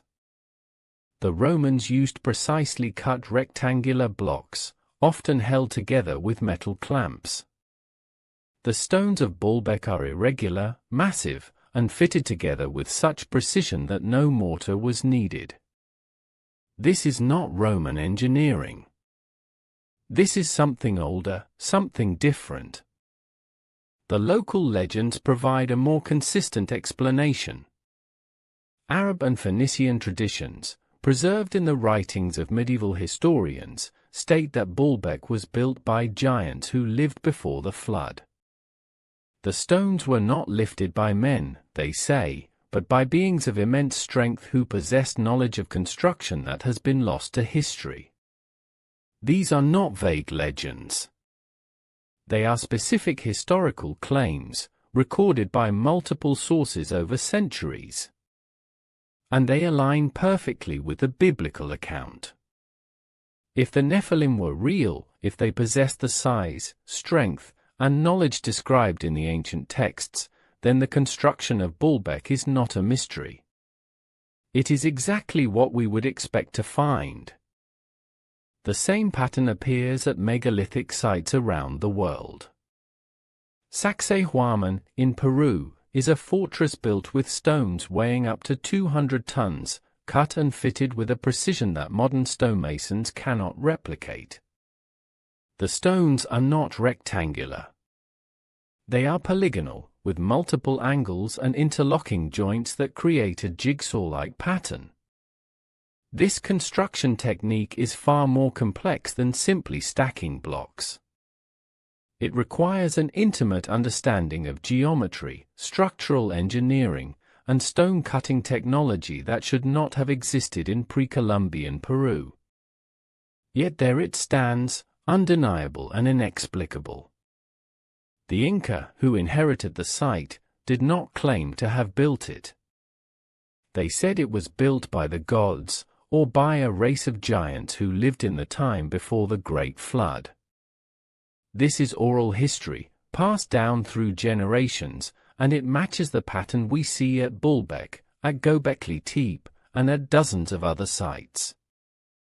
Göbekli Tepe, in southeastern Turkey, is perhaps the most important archaeological discovery of the 21st century, and it is a discovery that fundamentally challenges our understanding of human civilization. This massive temple complex, built over 11,000 years ago, consists of dozens of T-shaped stone pillars, some weighing over 20 tons, arranged in circular enclosures and covered with intricate carvings of animals, symbols, and humanoid figures. The site predates agriculture, writing, pottery, and the wheel. According to mainstream archaeology, the people who built Göbekli Tepe were hunter-gatherers, nomadic tribes with no permanent settlements, no domesticated animals, and no metal tools. Yet they somehow organized the labor, quarried the stones, transported them over rough terrain, erected them in precise geometric patterns, and carved them with sophisticated artistic skill. How is this possible? The standard explanation is that religious motivation provided the impetus, that the desire to worship was so powerful that it drove primitive peoples to accomplish feats of engineering that should have been beyond their capabilities. But this explanation is little more than speculation. It does not explain how they quarried the stones, how they moved them, or how they lifted them into place. It does not explain the precision of the carvings or the sophistication of the site's astronomical alignments. And it does not explain why, after building this massive complex, the builders deliberately buried it, covering the entire site with thousands of tons of earth. This is not the behavior of a society that spent decades constructing a religious monument. This is the behavior of a society that was trying to hide something, to preserve it or to erase it from history. The local traditions, preserved in Byzantine and Islamic sources, offer a different explanation. They state that Göbekli Tepe was built by beings of great power who lived before the flood, beings who taught humanity the arts of construction, agriculture, and astronomy. These beings, the traditions say, were destroyed in a great cataclysm, but their monuments remained, buried beneath the earth, waiting to be rediscovered. This is the same story we see in the Book of Enoch. The Watchers taught forbidden knowledge. The Nephilim used that knowledge to build a civilization of unprecedented sophistication. And when the flood came, that civilization was destroyed, leaving behind only the ruins that we marvel at today. The Great Pyramid of Giza is another structure that defies conventional explanation. It is aligned to true north with an accuracy of 3/60ths of a single degree, a level of precision that was not matched again until the 19th century. The dimensions of the pyramid encode the mathematical constants pi and phi, the golden ratio that appears throughout nature and that was supposedly not discovered until the Greeks. The internal chambers are constructed with such precision that the joints between the massive granite blocks are barely visible, and the entire structure, consisting of over 2 million stones, was supposedly built in 20 years. This means that a block weighing 2.5 tons was quarried, transported, and placed every 2.5 minutes, every minute of every day, for 2 decades. This is not just difficult. It is impossible with the tools and methods attributed to the ancient Egyptians. But what if the pyramid was not built by the Egyptians? What if it, like Göbekli Tepe and Baalbek, was built by an earlier civilization, a civilization that possessed knowledge and technology far beyond what we have attributed to them? The ancient Egyptians themselves claimed that the pyramids were built by the gods, or by a race of beings who came before the pharaohs. The inventory stela, discovered at Giza in the 19th century, states that the Great Pyramid and the Sphinx were already ancient when the pharaoh Khufu came to power, and that he merely restored them. This text has been dismissed by mainstream Egyptology as a later forgery, but the dismissal is based on the assumption that the pyramids could not have been built before the 4th dynasty. If we question that assumption, then the inventory stela becomes a piece of historical evidence that must be taken seriously. The connection between the Nephilim and these megalithic structures is not speculation. It is pattern recognition.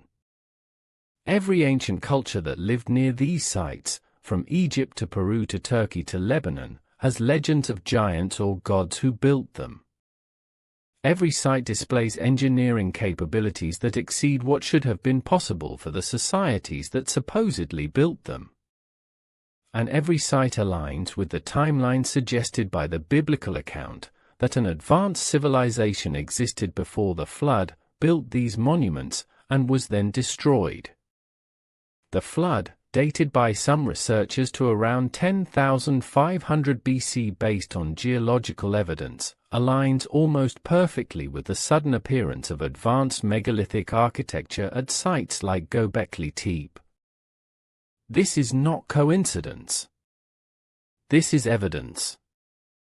The Nephilim were not just physically larger than humans. They were technologically and intellectually superior, possessing knowledge that had been given to them by beings from outside the human species. They used this knowledge to build monuments that would survive the flood, monuments that stand today as silent witnesses to a lost civilization. And the fact that modern science refuses to engage with this evidence, that it dismisses the legends, ignores the engineering anomalies, and ridicules anyone who suggests an alternative explanation, is itself evidence of how threatening this truth is to the established narrative. The knowledge possessed by the Nephilim did not disappear entirely when the flood waters receded. It was preserved, fragmented, and scattered across the post-flood world, carried by survivors who understood only pieces of what had once been a complete system. This is why we see sudden explosions of civilization in multiple locations around the globe, seemingly arising out of nowhere with no clear developmental path. The Sumerians appear in Mesopotamia around 3000 BC with a fully developed writing system, advanced mathematics, sophisticated astronomy, and complex social organization. The Egyptians emerge at roughly the same time with similar capabilities. The Indus Valley Civilization, the Chinese Yellow River culture, and the Olmecs in Mesoamerica all follow the same pattern. Advanced civilizations appearing suddenly, with no primitive precursors, as if the knowledge required to build them had been given rather than developed. This is not how cultural evolution is supposed to work. According to mainstream anthropology, civilizations develop gradually over thousands of years, with each generation building incrementally on the discoveries of the previous one. We should see crude attempts at writing that slowly become more sophisticated. We should see simple buildings that gradually become more complex. We should see primitive tools that evolve into advanced implements through trial and error. But in the case of these early civilizations, we see none of that. We see fully formed systems appearing almost overnight in the archaeological record. The Sumerian cuneiform script is sophisticated from its earliest examples. The Egyptian pyramids are architectural marvels built at the very beginning of their civilization, not after centuries of practice. This is the pattern we would expect if advanced knowledge was being reintroduced to the world by those who had inherited it from a previous age. The Book of Enoch describes this process explicitly. After the flood, the surviving angels were imprisoned, but their teachings remained in the world, passed down through the descendants of those who had learned from them. The knowledge was incomplete and corrupted, no longer fully understood, but powerful enough to jump-start civilizations that would otherwise have taken millennia to develop. The Egyptians preserved traditions of gods who had ruled before the pharaohs, divine beings who had taught them the arts of civilization. They called this period Septepi, the first time, and golden age when gods walked among men and knowledge flowed freely. The Sumerian king list records kings who reigned for thousands of years before the flood, followed by kings with more normal lifespans after it. This is not mythology. This is historical memory, distorted by time but preserving the essential truth. The Greeks had similar traditions. They spoke of the Golden Age, when the Titans ruled and humanity lived in paradise, followed by the Silver Age, the Bronze Age, and finally the Iron Age, each progressively more corrupt and distant from the divine. This is a description of cultural decline, of knowledge being lost over generations, of civilization moving further and further away from its origins. The Hindu Vedas describe the same pattern, calling it the cycle of yugas, vast ages of time during which humanity rises and falls, gains knowledge and loses it, builds and destroys. Every ancient culture has some version of this story because every ancient culture inherited fragments of the same truth. There was a golden age. It ended in catastrophe. And what came after was a shadow of what came before. But the most explicit description of this knowledge transfer comes from the Dead Sea Scrolls, specifically a text called the Book of Giants. Discovered in Cave 4 at Qumran in the 1950s, this fragmentary text provides details about the Nephilim that are not found in the biblical canon. It describes the giants as possessing immense power and knowledge, but also as being tormented by prophetic dreams warning them of their coming destruction. The text names specific giants, including Ahiah and Hahia, sons of the fallen angel Shemahaza, and describes their futile attempts to avoid the judgment that was coming. Most significantly, it describes the giants as possessing books, written records of the knowledge that had been taught to them by their fathers, knowledge that they tried desperately to preserve before the flood. This detail is extraordinary because it suggests that the pre-flood civilization was literate, that they had developed writing systems and had recorded their knowledge in texts that could be passed down. If any of these texts survived the flood, hidden in caves or buried beneath the earth, they would represent a treasure trove of advanced information from a lost age. And there is evidence that such texts were found and that their contents were suppressed. Throughout history, there are accounts of ancient libraries being burned, of forbidden texts being seized by religious authorities, of knowledge being declared heretical and destroyed. The Library of Alexandria, which contained hundreds of thousands of scrolls from the ancient world, was burned multiple times, with the final destruction occurring in the late 4th century AD. We are told this was accidental, the result of wars and civil unrest. But what if it was deliberate? What if the library contained texts that revealed too much about the true history of humanity, texts that connected the biblical account to physical evidence and technological knowledge? The Vatican Library is another repository of suppressed knowledge. With over 80,000 manuscripts and over 1 million printed books, much of which has never been catalogued or made available to the public, the Vatican archives are one of the most closely guarded collections in the world. Access is heavily restricted, and researchers who have been granted entry report seeing texts that are thousands of years old, written in languages that are no longer understood, describing events and technologies that should not have existed at the time they were written. What is in those archives? What has the Church been hiding for centuries? The official explanation is that the secrecy is necessary to protect fragile documents and to prevent theft. But the level of security surrounding the Vatican archives goes far beyond what would be necessary for preservation. It suggests that there are texts within those walls that the Church does not want the world to see. The same pattern of suppression exists in the world of archaeology. When discoveries are made that contradict the established narrative, they are either hidden, dismissed, or reinterpreted to fit the existing framework. We have already discussed the disappearance of giant skeletons in North America, but the pattern extends to other types of evidence as well. Out-of-place artifacts, objects that appear in geological layers where they should not exist, are routinely dismissed as hoaxes or contamination. The Antikythera mechanism, a sophisticated astronomical calculator recovered from a Greek shipwreck and dating to the 1st century BC, was initially dismissed by mainstream archaeology because its level of technological sophistication was considered impossible for the ancient world. Only after decades of study and the development of X-ray imaging technology was the true complexity of the device revealed, forcing a grudging acknowledgement that ancient peoples possessed knowledge far beyond what had been attributed to them.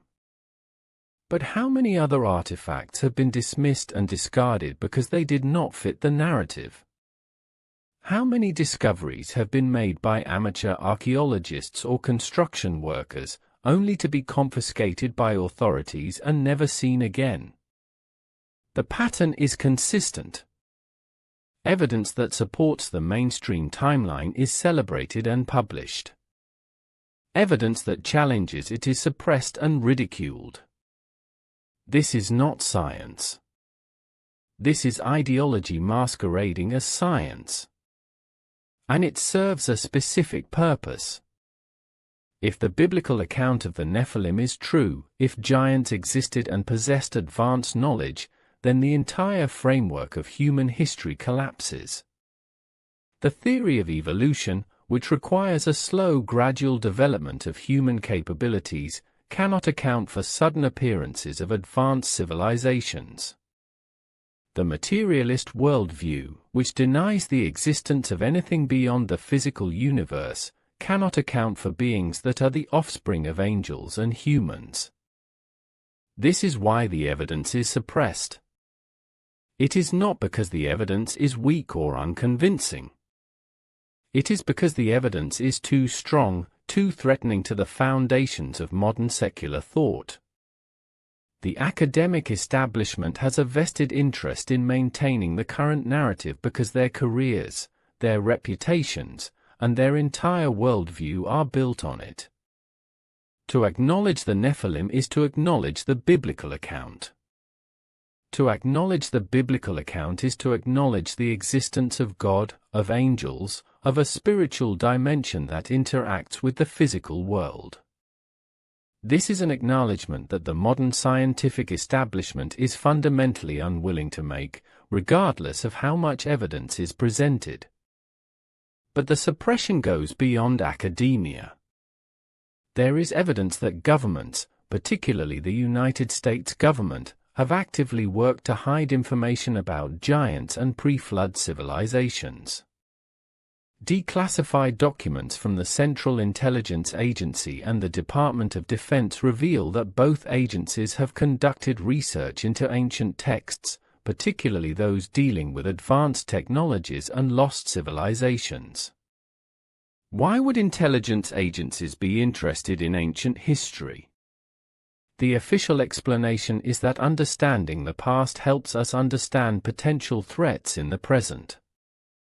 But the level of interest and the degree of secrecy surrounding these programs suggests something more. It suggests that the government has found something, some piece of knowledge or technology from the ancient world, that has modern applications.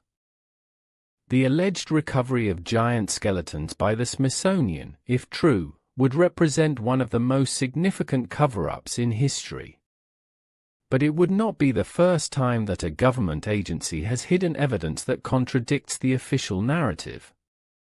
The Roswell incident, the alleged crash of an extraterrestrial spacecraft in New Mexico in 1947, was initially reported by the military as the recovery of a flying disc before being retracted and explained as a weather balloon.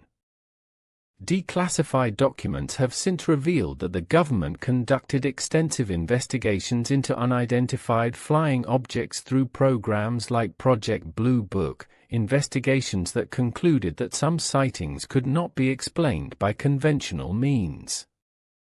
If the government can hide evidence of extraterrestrial contact, why is it so difficult to believe they could hide evidence of giants? The connection between these two mysteries, extraterrestrials and giants, may be more direct than most people realize.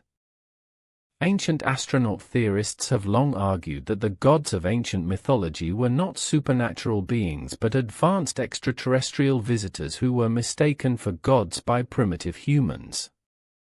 The biblical account of the Nephilim fits this interpretation perfectly. The sons of God, the Watchers, could be interpreted as extraterrestrial beings who came to Earth, interbred with humans, and taught them advanced technologies. The Nephilim would then be human-alien hybrids, possessing both the physical characteristics of their alien fathers and the knowledge of an advanced civilization. This interpretation removes the supernatural element and replaces it with a technological explanation, making the story more palatable to the modern scientific mindset. But whether we interpret the Nephilim as the offspring of fallen angels or as human-alien hybrids, the conclusion is the same. They existed. They possessed knowledge and abilities far beyond ordinary humans. They built massive structures that still stand today. And their existence has been systematically hidden by institutions that fear the implications of the truth. The question is why? Why is this knowledge so dangerous? Why has so much effort been expended to erase this chapter of history? The answer lies in control. Knowledge is power, and those who control knowledge control society. If humanity knew the truth about its origins, about the Nephilim, about the advanced civilizations that existed before the flood, it would fundamentally change our understanding of who we are and what we are capable of. It would prove that we are not the pinnacle of human achievement, that civilizations far more advanced than ours have risen and fallen. And it would raise uncomfortable questions about why those civilizations fell and whether we are repeating their mistakes. The parallels between our modern world and the days before the flood are no longer subtle. They are glaring, undeniable, and accelerating at a pace that should alarm anyone paying attention. We are witnessing the systematic dismantling of the boundaries that define what it means to be human, and we are doing so with the same arrogance and hubris that characterized the pre-flood civilization. The technologies that the Watchers introduced to humanity, the forbidden knowledge that led to corruption and violence, are being rediscovered and deployed on a global scale. And just as in the days of Noah, those who sound the warning are dismissed as religious fanatics, conspiracy theorists, or enemies of progress. Consider the field of genetic engineering. For the first time in human history, we possess the ability to edit the genetic code of living organisms with precision and ease. CRISPR-Cas9 technology, developed in the early 21st century, allows scientists to cut and paste genetic sequences as easily as editing a document on a computer. This technology is already being used to modify crops, to cure genetic diseases, and to create new forms of life that have never existed in nature. In 2018, a Chinese scientist announced that he had created the first genetically edited human babies, twin girls whose DNA had been modified to make them resistant to HIV. The announcement was met with international condemnation, but the technology was not banned. It was merely declared premature, with the clear implication that it would be acceptable once the proper ethical frameworks were in place. But who decides what those ethical frameworks should be? Who has the wisdom to determine which genetic modifications are acceptable and which are not? The history of science is littered with technologies that were initially hailed as beneficial and later revealed to be catastrophic. Nuclear weapons were developed as a means to end war. Chemical pesticides were introduced to increase food production. Fossil fuels were embraced as a source of unlimited energy. In each case, the long-term consequences were ignored in the rush to exploit the new technology. And in each case, by the time the damage became apparent, it was too late to reverse course. Genetic engineering represents a far greater danger than any of these previous technologies because it affects the very essence of what it means to be human. Once we begin modifying the human genome, there is no going back. The changes will be permanent, passed down to future generations, altering the course of human evolution in ways we cannot predict or control. The transhumanist movement has embraced this technology with religious fervor.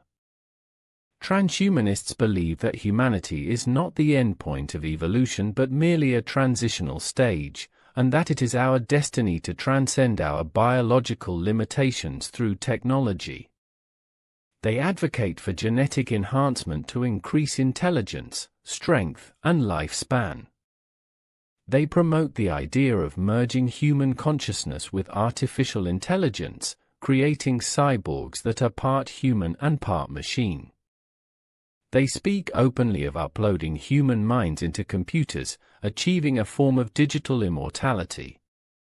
These are not fringe ideas. They are being actively pursued by some of the most powerful and wealthy individuals and organizations in the world. Silicon Valley billionaires are investing billions of dollars into life extension research, artificial intelligence development, and brain-computer interface technology. Universities are establishing departments of transhumanism and post-human studies. Governments are funding research into human enhancement and synthetic biology. This is the return of the Nephilim, not in the form of literal giants, though that too may come, but in the form of a new hybrid species that is part human and part something else. The Watchers introduced their genetic material into humanity through biological reproduction. Today, we are introducing artificial genetic material, machine intelligence, and synthetic biology into the human species through technology. The method is different, but the goal is the same: the creation of a post-human species that transcends the limitations of natural humanity. And just as in the days before the flood, this transformation is being driven by a desire for power, for knowledge, and for the ability to become like gods. But the most disturbing development is not the technology itself. It is the ideological framework that surrounds it. The transhumanist movement is built on the assumption that there is nothing sacred about human nature, that we are merely biological machines that can and should be modified to suit our preferences. This worldview is fundamentally incompatible with the biblical understanding of humanity as being created in the image of God. If humans are merely machines, then there is no moral objection to modifying them. But if humans are bearers of the divine image, then genetic engineering is not progress. It is sacrilege. It is the same rebellion that led to the creation of the Nephilim, the same arrogance that declared, "We will be like God, knowing good and evil." The Book of Enoch describes the Watchers teaching humanity not just technology but also a worldview, a way of seeing themselves and their place in the cosmos. They taught humanity to see themselves as autonomous beings, free from divine authority, capable of determining their own destiny. This is the core philosophy of transhumanism. It is the belief that humanity has the right and the responsibility to take control of its own evolution, to reject the limitations imposed by nature or by God, and to create a new kind of being that is superior to what we are now. This is not humility. This is the ultimate act of pride. And it is leading us down the same path that led to the flood. The parallels extend beyond genetic engineering. Artificial intelligence represents another boundary that is being crossed, another forbidden door that is being opened.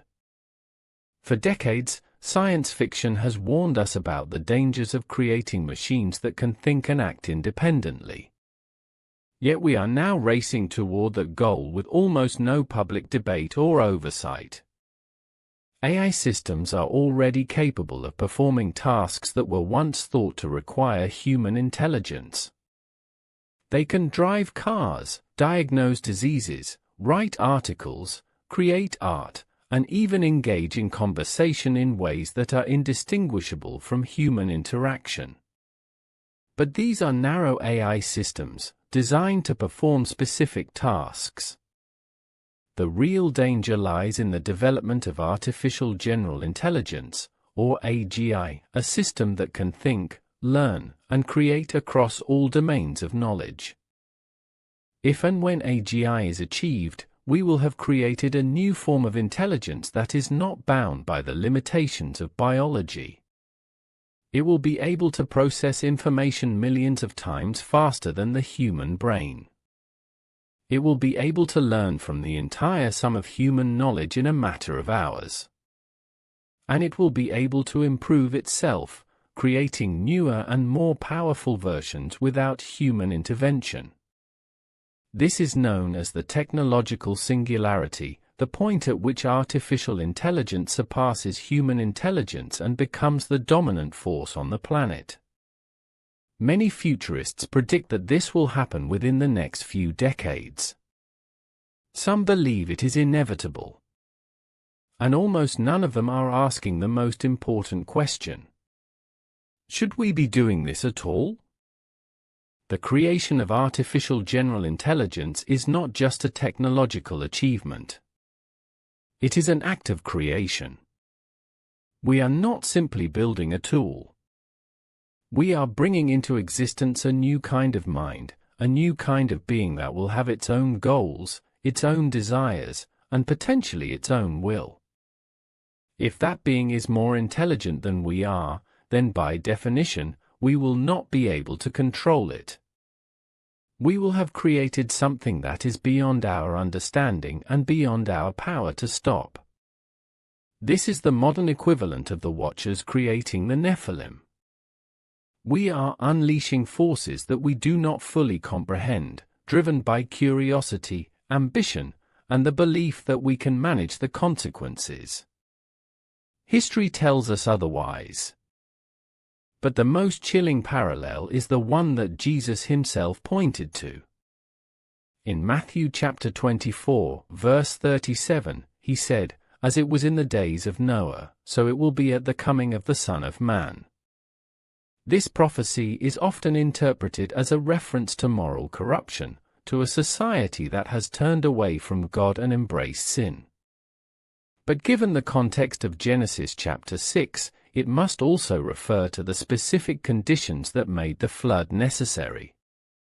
The hybridization of humanity with non-human beings.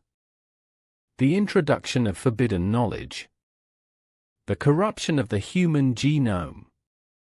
The rise of a civilization that had lost all connection to its creator. If this interpretation is correct, then we are not simply approaching a time like the days of Noah. We are living in it. The signs are everywhere. The push toward genetic enhancement is accelerating. The development of artificial intelligence is advancing faster than anyone predicted. The merging of human biology with technology is no longer science fiction. It is reality. Brain-computer interfaces, developed by companies like Neuralink, are being tested in human subjects. These devices allow direct communication between the human brain and external computers, bypassing the need for speech or physical interaction. The stated goal is to help people with disabilities, to restore lost functions, to enhance memory and cognitive abilities.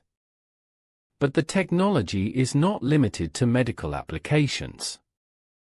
It can be used to augment normal human capabilities, to connect multiple minds together in a network, and potentially to upload human consciousness into digital substrates. We are standing at the threshold of a transformation that will fundamentally alter what it means to be human. And we are doing so without any meaningful ethical or spiritual framework to guide us. The scientific establishment dismisses religious objections as superstition. The technology companies are driven by profit and competition, racing to be the first to achieve the next breakthrough. And the general public is largely unaware of what is happening, distracted by entertainment and consumer culture, sleepwalking into a future that may be irreversible. This is the pattern of the pre-flood world. A civilization drunk on its own power, convinced of its own wisdom, blind to the judgment that is coming. The Bible is clear about what happened when humanity crossed these boundaries in the days of Noah. God looked at the earth and saw that it was corrupt, that all flesh had corrupted its way. The Hebrew word used here for corrupt carries the meaning of being ruined from within, damaged beyond repair. It was not just moral corruption. It was genetic corruption, a contamination of the human genome that threatened to make humanity unrecognizable, no longer bearing the image of God. The flood was not an act of arbitrary wrath. It was an act of mercy, a surgical removal of the cancer that had infected creation, a preservation of the pure human line through Noah and his family so that humanity could continue and so that the promised Messiah could be born. But the flood came with a promise. God said he would never again destroy the earth with water. The next judgment, the Bible tells us, will be by fire. And it will not be a reset. It will be a final reckoning, a separation of those who have chosen to remain human, created in the image of God, from those who have chosen to become something else. The Book of Revelation describes a future in which people will seek death and not find it, in which the boundary between life and death, between human and machine, between natural and artificial, will be so blurred that humanity will have lost its way entirely. This is the world that transhumanism is creating. And it is the world that the Nephilim once built. The question is not whether the technology will be developed. The question is whether we will use it. The knowledge of genetic engineering, artificial intelligence, and human enhancement is already out there, scattered across laboratories and research institutions around the world. It cannot be undestroyed, but it can be resisted. The battle against the return of the Nephilim is not a technological battle. It is a spiritual battle. It is a choice between accepting the limitations that God has placed on humanity and rebelling against those limitations in the name of progress. It is a choice between humility and pride, between faith and autonomy, between trusting in God's plan for humanity and believing that we can create a better plan ourselves. The evidence for the Nephilim is not just a historical curiosity. It is a warning. It is a reminder that humanity has walked this path before, that we have tampered with the boundaries of creation, and that the consequences were catastrophic. The giants were destroyed. The pre-flood civilization was wiped away. And only those who remained faithful, who remained pure, who trusted in God rather than in their own knowledge, were preserved. The same choice stands before us today. And the time to make that choice is running out. The technological developments of the 21st century are not occurring in isolation. They are part of a coordinated global effort to transform humanity into something beyond what we have been. This transformation is being driven by powerful forces, both visible and invisible, that have a clear agenda and a specific timeline. The evidence for this is not hidden. It is openly discussed in corporate boardrooms, in academic conferences, and in government policy documents. But the spiritual dimension of this transformation, the connection to the ancient rebellion of the Nephilim, is deliberately obscured.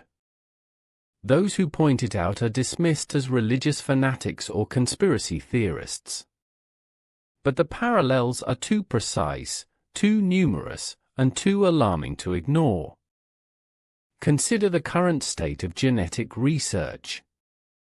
In 2021, researchers at the Salk Institute in California successfully created the first human-animal hybrid embryos.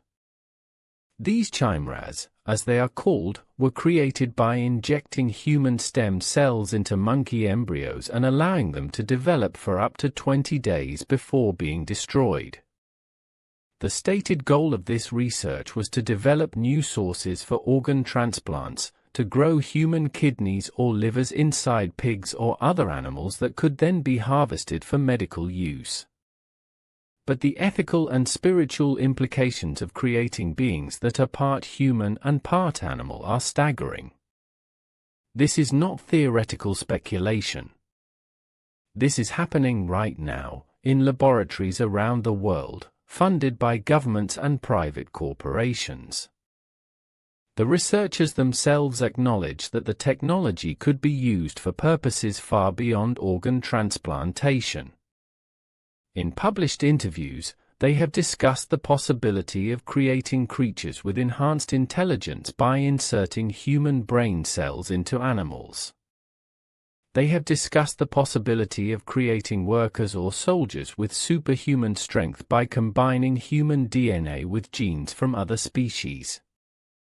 And they have discussed, though more cautiously, the possibility of allowing these hybrid embryos to develop to term, creating living beings that are neither fully human nor fully animal but something in between. This is the return of the Nephilim, recreated not through the union of angels and humans but through laboratory science. The method has changed, but the outcome is the same. The corruption of the human genome and the creation of hybrid beings that should not exist. The transhumanist movement has embraced this technology with almost religious enthusiasm. Leading figures in transhumanism, such as Ray Kurzweil, Yuval Noah Harari, and Elon Musk speak openly about the need to upgrade humanity, to merge with artificial intelligence, and to transcend the limitations of our biological bodies. Yuval Noah Harari, a historian and philosopher who has advised the World Economic Forum and numerous governments, has stated explicitly that humans are now hackable animals, that free will is a myth, and that in the near future, a small elite will possess the technology to redesign humanity while the rest of the population becomes economically irrelevant. This is not science fiction. This is the stated agenda of some of the most powerful and influential people in the world. The World Economic Forum itself, an organization that brings together political leaders, corporate executives, and academic thought leaders, has promoted the concept of the Fourth Industrial Revolution, a complete transformation of society driven by advances in artificial intelligence, biotechnology, and nanotechnology.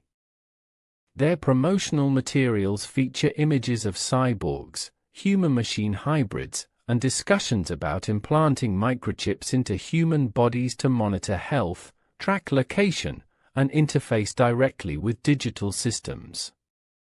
Klaus Schwab, the founder of the World Economic Forum, has written extensively about this future, describing it as inevitable and desirable.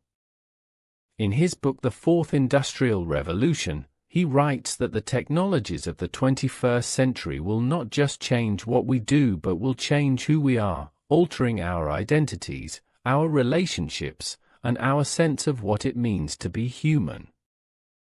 This is not hyperbole. This is the stated goal. And it is being implemented through public-private partnerships between governments, corporations, and academic institutions.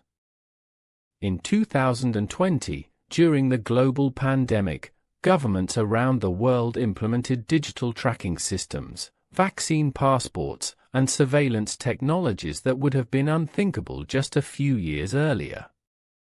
These systems were justified as temporary measures to protect public health. But many of them remain in place today, and the infrastructure for total digital surveillance and control has been built. The technology exists to monitor every person's location, every transaction, every social interaction, and even every biological function in real time. And that technology is being rapidly integrated into the fabric of modern society. The connection to the biblical mark of the beast, described in Revelation chapter 13, is impossible to ignore. The text describes a future time when no one will be able to buy or sell without receiving a mark on their right hand or forehead, a mark that signifies allegiance to a global system of control. For centuries, this prophecy seemed impossible to fulfill. How could a single system control all commerce for every person on Earth? But with the advent of digital currencies, biometric identification, and implantable microchips, the technology to implement such a system now exists. Central banks around the world are developing digital currencies that can be programmed, tracked, and controlled by governments. These currencies could be turned off or restricted based on a person's behavior, their social credit score, or their compliance with government mandates. This is not speculation. Pilot programs are already underway in China, in Europe, and in several other countries. The push toward implantable technology is accelerating. Companies like Neuralink, founded by Elon Musk, are developing brain-computer interfaces that can be implanted directly into the human skull. These devices allow direct communication between the human brain and external computers, bypassing the need for keyboards, screens, or even speech. The stated goal is to help people with neurological disorders, to restore lost functions, and to enhance human cognitive abilities. But the technology is not limited to medical applications. In promotional materials, Neuralink has discussed using the technology to allow humans to compete with artificial intelligence, to upload and download thoughts, and to achieve what Musk calls a symbiosis between human and machine intelligence. In 2024, Neuralink received approval to begin human trials. The first implants have already been successfully placed in human subjects. This is the final boundary. Once the technology exists to directly interface the human brain with artificial intelligence, the line between human and machine will be erased.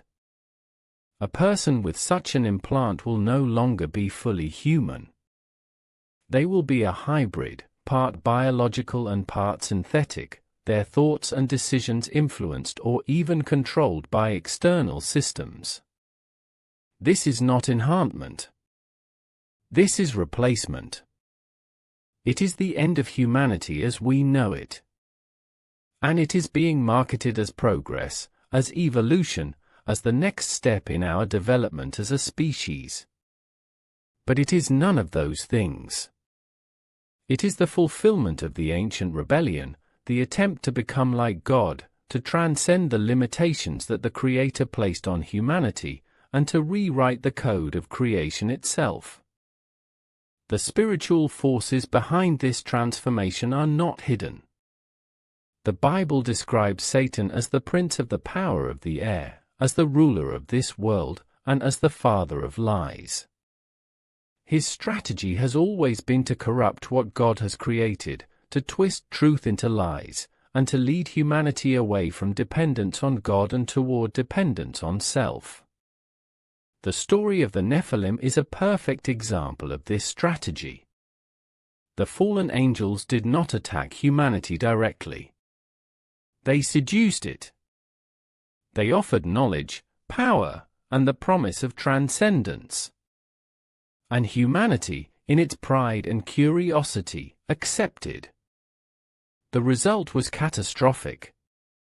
The human genome was corrupted, the earth was filled with violence, and God had no choice but to destroy the world and start again with a remnant.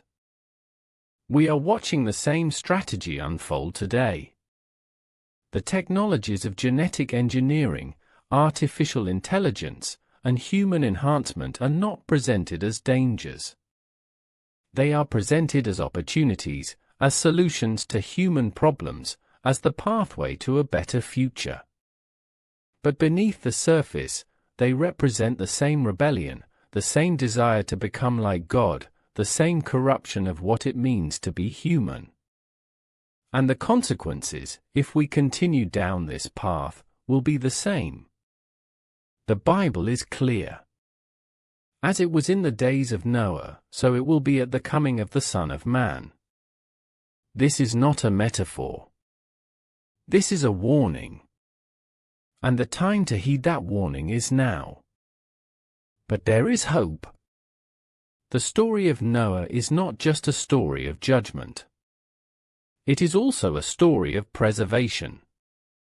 Noah and his family were saved because they remained faithful, because their genetic line was pure, and because they trusted in God rather than in their own knowledge or in the promises of the fallen angels. The same choice stands before us today.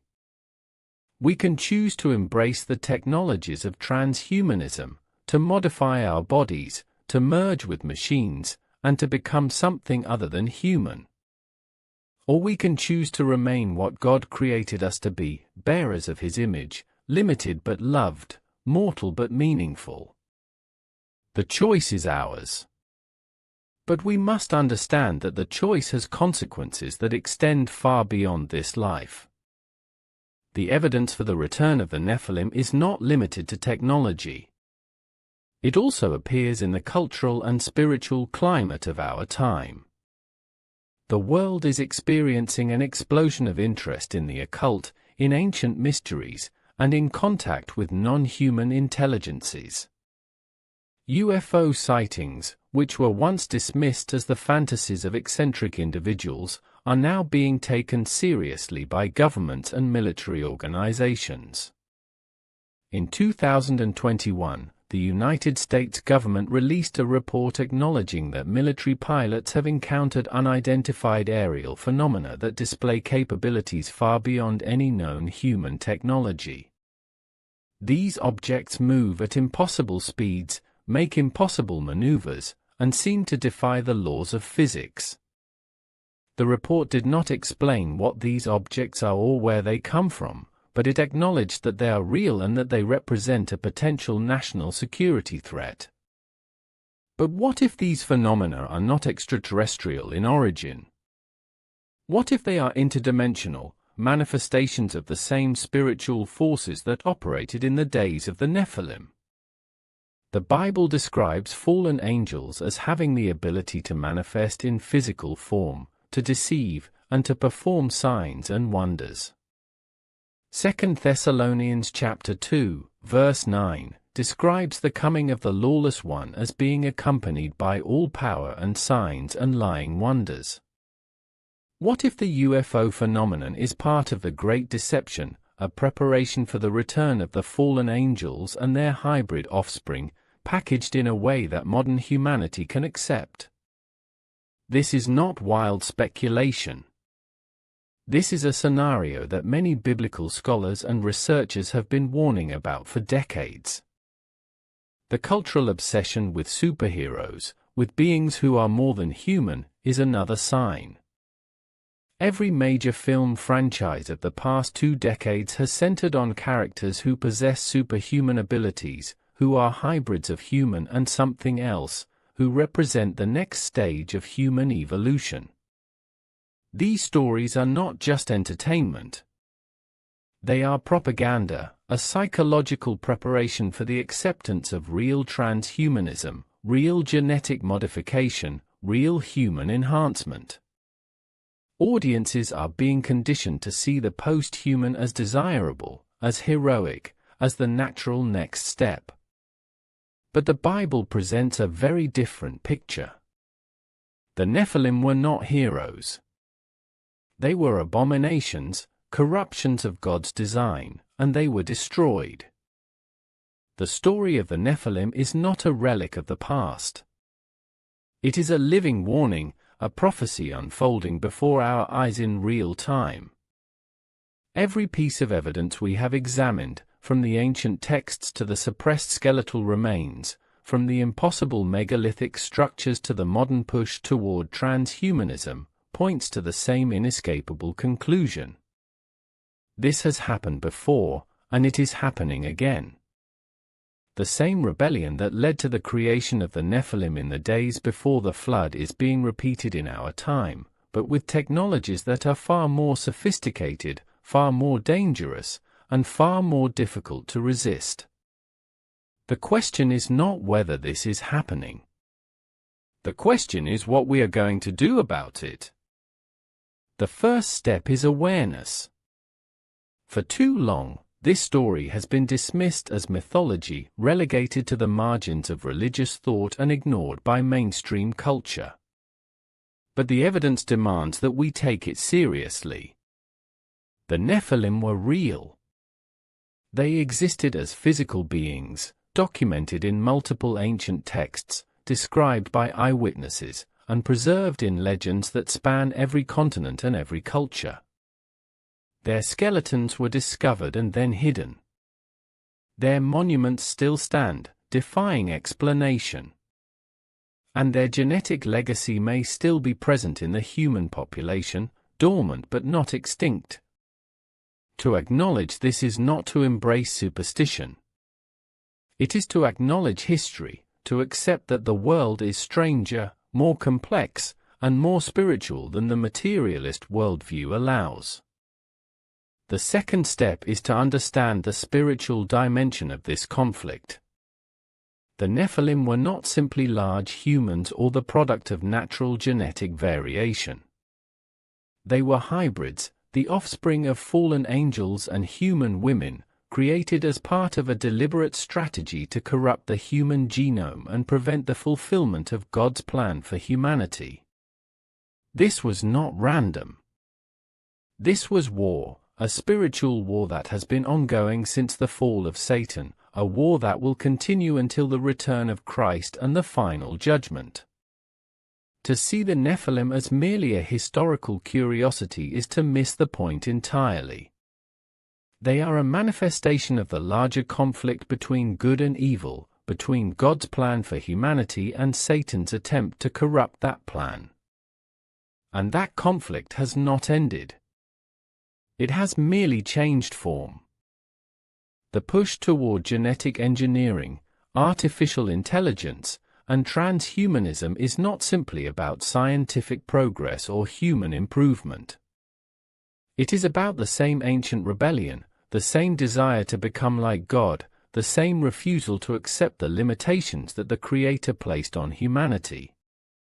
The fallen angels taught humanity forbidden knowledge in the days before the flood, knowledge that led to violence, corruption, and the creation of the Nephilim. Today, that knowledge is being rediscovered, repackaged as science and progress, and deployed on a global scale. The goal is the same: to transform humanity into something that is no longer fully human, no longer created in the image of God, but a hybrid, a corruption, a violation of the natural order. The third step is resistance. This is not a battle that can be won through political action or social reform. This is a spiritual battle, and it requires spiritual weapons. The Apostle Paul wrote in Ephesians chapter 6, verse 12, that we do not wrestle against flesh and blood, but against the rulers, against the authorities, against the cosmic powers over this present darkness, against the spiritual forces of evil in the heavenly places. The forces behind the transhumanist agenda, behind the push to genetically modify humanity, behind the development of artificial general intelligence, are not merely human. They are spiritual. They are the same forces that operated in the days of the Nephilim. And they cannot be defeated through human effort alone. But we are not powerless. The same God who judged the pre-flood world, who destroyed the Nephilim, and who preserved Noah and his family through the flood is still sovereign. He is still in control. And He has given us the tools we need to resist. The first tool is truth. We must speak the truth about what is happening, about the dangers of transhumanism, about the spiritual reality behind the push to transform humanity. This will not be popular. It will be dismissed, ridiculed, and attacked. But it is necessary. The second tool is faith. We must trust that God's plan for humanity is better than the plan being offered by the transhumanists, by the technology companies, by the academic establishment.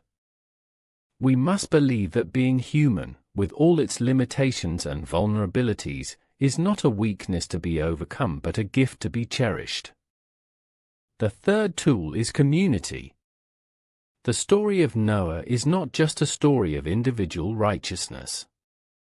It is a story of family, of a community that stayed together, that supported one another, and that preserved the human line through the judgment. In our time, we need communities of believers who are committed to remaining human, who will refuse the mark, who will reject the genetic modifications and the brain implants and the promises of digital immortality. These communities will need to be strong, resilient, and grounded in biblical truth. They will need to support one another as the world around them embraces the post-human future. And they will need to be ready to face persecution, because the system that is being built will not tolerate dissent. The fourth tool is prayer. This is the most powerful weapon we have, and it is the most neglected. Prayer is not a passive act. It is an active engagement with the spiritual realm, a calling upon the power of God to intervene in human affairs. The pre-flood world was destroyed because God intervened. The giant tribes of Canaan were defeated because God fought for Israel. And the final victory over Satan and his forces will come because Christ will return and establish his kingdom. But we have a role to play. We are called to pray, to intercede, to stand in the gap between the forces of darkness and the world that God loves. We are called to pray for wisdom, for discernment, for protection, and for the strength to resist the seduction of the post-human future. The evidence is clear. The Nephilim existed. They were the product of a union between fallen angels and human women. They possessed knowledge and abilities far beyond ordinary humans. They built monuments that still stand today. They filled the earth with violence. And they were destroyed in a global flood that reset civilization. But they returned after the flood, appearing in Canaan as the Anakim, the Rephaim, the Emim, and other giant tribes. They were systematically hunted down and destroyed by the Israelites, fulfilling God's command to purge the genetic corruption from the earth. But the knowledge they possessed, the technologies they developed, and the rebellion they represented did not disappear. It was preserved, fragmented, and passed down through the ages. And now, in our time, it is being rediscovered and deployed on a scale that would have been unimaginable even a generation ago. We are standing at the same crossroads that humanity stood at in the days of Noah. The technologies of genetic engineering, artificial intelligence, and human enhancement are not neutral. They are tools of transformation, and the transformation they offer is not enhancement. It is corruption. It is the creation of a post-human species that will no longer be human, no longer bear the image of God, and no longer have a place in God's plan for creation. The choice before us is simple but profound. We can embrace this transformation, trusting in human wisdom and human technology to create a better future. Or we can resist, trusting in God's design for humanity and accepting the limitations that come with being created in His image.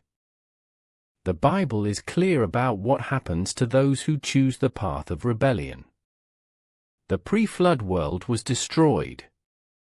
The Nephilim were wiped out. The giant tribes of Canaan were annihilated. And in the future, according to the Book of Revelation, those who take the mark of the beast, those who pledge allegiance to the system of global control, those who transform themselves into something other than human, will face eternal judgment. This is not a threat. This is a warning. And it is a warning that we ignore at our peril. But there is also hope. The story of Noah is a story of judgment, but it is also a story of salvation. God did not destroy the world because He hated humanity. He destroyed it because He loved humanity, because He wanted to preserve the pure human line, because He had a plan for redemption that required humanity to remain human. And that plan was fulfilled in Jesus Christ, the seed of the woman promised in Genesis chapter 3, verse 15, the one who would crush the head of the serpent. Jesus came as fully human, born of a virgin, untainted by the corruption that had spread through the world. He lived a perfect life, died on the cross to pay the penalty for human sin, and rose from the dead to defeat death itself. And through Him, we have the promise of eternal life, not as disembodied spirits, not as uploaded consciousnesses in digital substrates, but as resurrected humans, with glorified bodies, living in a restored creation. This is the future that God has promised. This is the hope that we cling to. And this is the reason we resist the transhumanist agenda, not because we fear change or progress, but because we know that the future being offered by the post-humanists is a counterfeit, a false promise, a repetition of the same lie that the serpent told Eve in the garden. You will be like God. But we do not need to be like God. We were created in His image, and that is enough.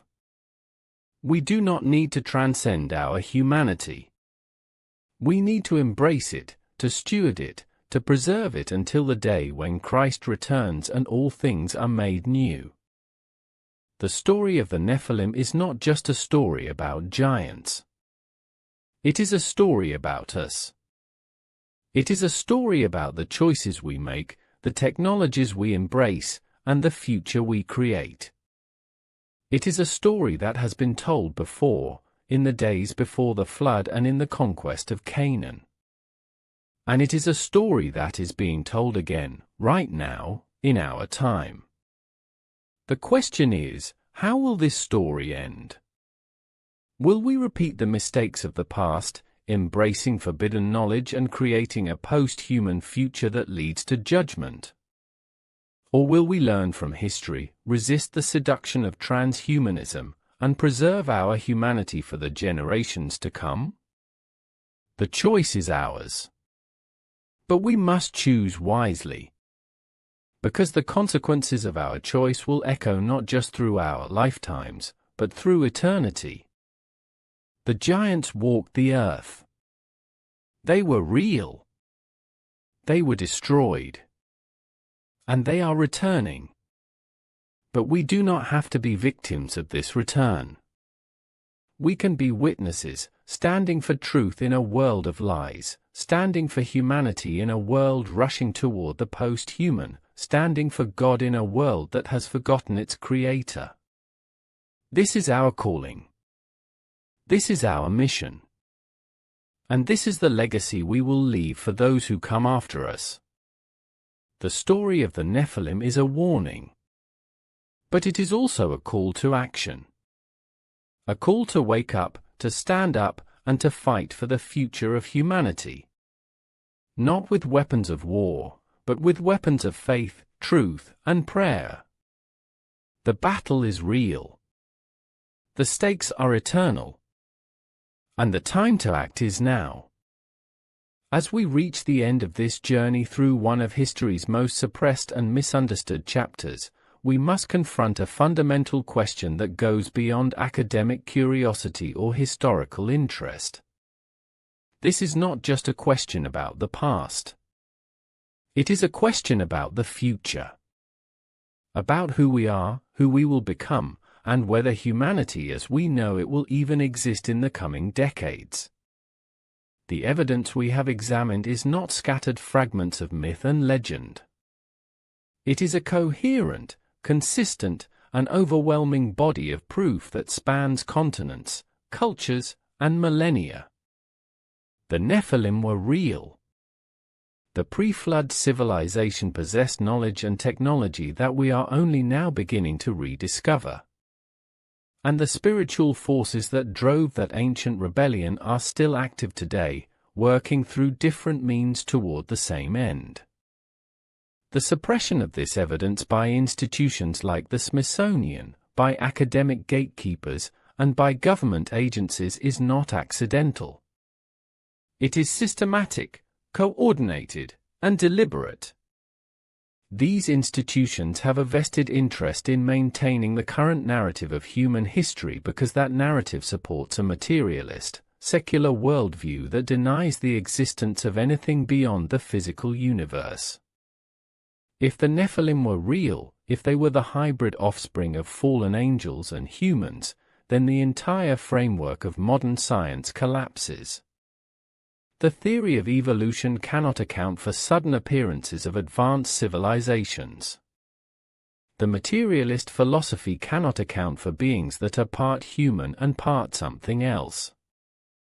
And the secular worldview cannot account for a God who judges humanity and intervenes in history. This is why the evidence has been hidden. Not because it is weak, but because it is too strong, too threatening, too dangerous to the foundations of the modern world. But the truth cannot be suppressed forever. The bones may have disappeared, but the stories remain. The academic establishment may ridicule those who take the biblical account seriously, but the ridicule itself is evidence of how threatened they are by the truth.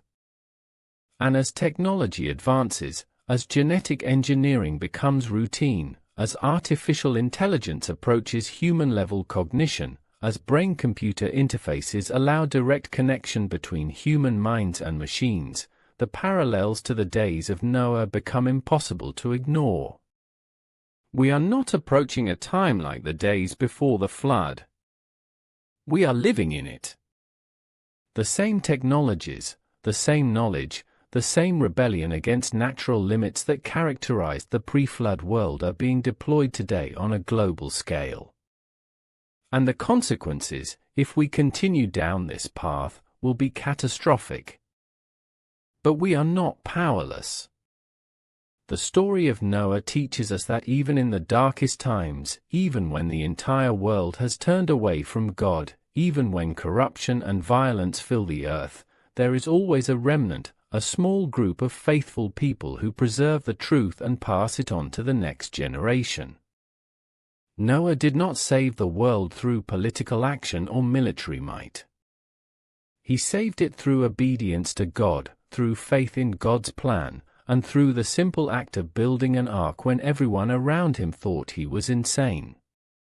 The same principle applies today. We cannot save the world through human effort alone. But we can be faithful. We can speak truth in a world of lies. We can preserve our humanity in a world rushing toward the post-human. And we can trust that God, who judged the pre-flood world and preserved Noah, is still sovereign, still in control, and still working out his plan for creation. The question is not whether the Nephilim existed. The evidence is overwhelming. The question is what we will do with that knowledge. Will we learn from history, or will we repeat it? Will we resist the seduction of transhumanism, or will we embrace it? Will we preserve the image of God in humanity, or will we corrupt it beyond recognition? These are not abstract theological questions. These are practical, urgent, life and death questions that every person living today must answer. Because the technologies that can transform humanity into something post-human already exist. The knowledge that can alter the human genome, merge human consciousness with machines, and create hybrid beings that are neither fully human nor fully artificial is already in the hands of scientists, corporations, and governments. The only question is whether we will use it. The transhumanist movement argues that we have no choice, that technological progress is inevitable, that humanity must evolve or die. But this is a false dichotomy. We do have a choice. We can choose to remain human, to accept the limitations that come with being created in the image of God, and to trust that those limitations are not weaknesses but gifts. We can choose to reject the promise of digital immortality, of genetic enhancement, of superhuman intelligence, because we understand that these promises are lies, repackaged versions of the same lie that the serpent told Eve in the garden. You will be like God. But we do not need to be like God. We already bear His image. And that is enough. The path forward is not easy. It will require courage, faith, and a willingness to stand against the prevailing culture, against powerful institutions, and against the seductive promise of technological salvation. It will require us to build communities of resistance, networks of believers who are committed to preserving their humanity, who will support one another as the world around them embraces the post-human future, and who will pass on the truth to their children and grandchildren. It will require us to pray, to intercede, to call upon God to intervene as He did in the days of Noah, to preserve a remnant, and to bring judgment on a world that has once again turned away from Him. But there is hope. The same God who preserved Noah through the flood, who defeated the giant tribes of Canaan through Israel, and who sent His Son to redeem humanity from sin and death is still at work in the world today. He has not abandoned us. He has not forgotten his promise. And he will not allow humanity to be completely corrupted, completely transformed into something post-human, because he has a plan that requires humanity to remain human, a plan that culminates in the return of Jesus Christ and the establishment of a new heaven and a new earth where righteousness dwells. This is the hope we cling to. This is the promise we trust in. And this is the reason we resist, not out of fear, but out of faith. The story of the Nephilim is a warning from the past and a prophecy for the future. It tells us that humanity has faced this challenge before, that we have been corrupted before, and that only through divine intervention were we preserved. It tells us that the same forces that created the Nephilim in the days before the flood are still active today, working through different means toward the same end.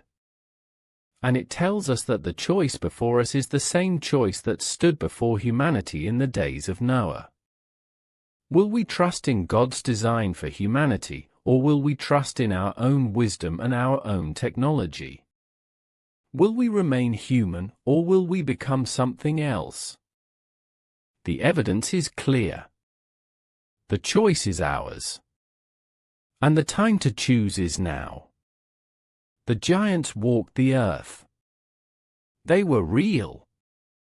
They were destroyed. And they are returning, not in the same form, but in a form that is perhaps even more dangerous, more seductive, and more difficult to resist.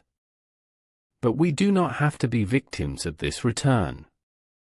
We can be witnesses. We can stand for truth in a world of lies. We can stand for humanity in a world rushing toward the post-human. And we can stand for God in a world that has forgotten its Creator. This is our calling. This is our mission. And this is the legacy we will leave for those who come after us. So what will you do with this knowledge? Will you dismiss it as myth, as conspiracy theory, as religious extremism? Or will you take it seriously, investigate the evidence for yourself, and make a conscious choice about the future you want for yourself, for your children, and for humanity? The story of the Nephilim is not just an ancient mystery. It is a present reality. It is happening right now, in laboratories around the world, in corporate boardrooms, in government policy discussions. The question is whether you will see it, whether you will recognize it for what it is, and whether you will choose to resist. The final words belong not to me, but to the one who spoke them 2,000 years ago, warning of a time when the world would be as it was in the days of Noah. Jesus said, "When the Son of Man comes, will he find faith on the earth?" This is the question that haunts every generation. Will there be a remnant? Will there be those who remain faithful, who preserve the truth, who refuse to bow to the idol of technological progress and the false promise of human godhood? The answer depends on us. On you. On the choices you make today and in the days to come. The giants walked the earth. They were real. They were destroyed. And the story is not over.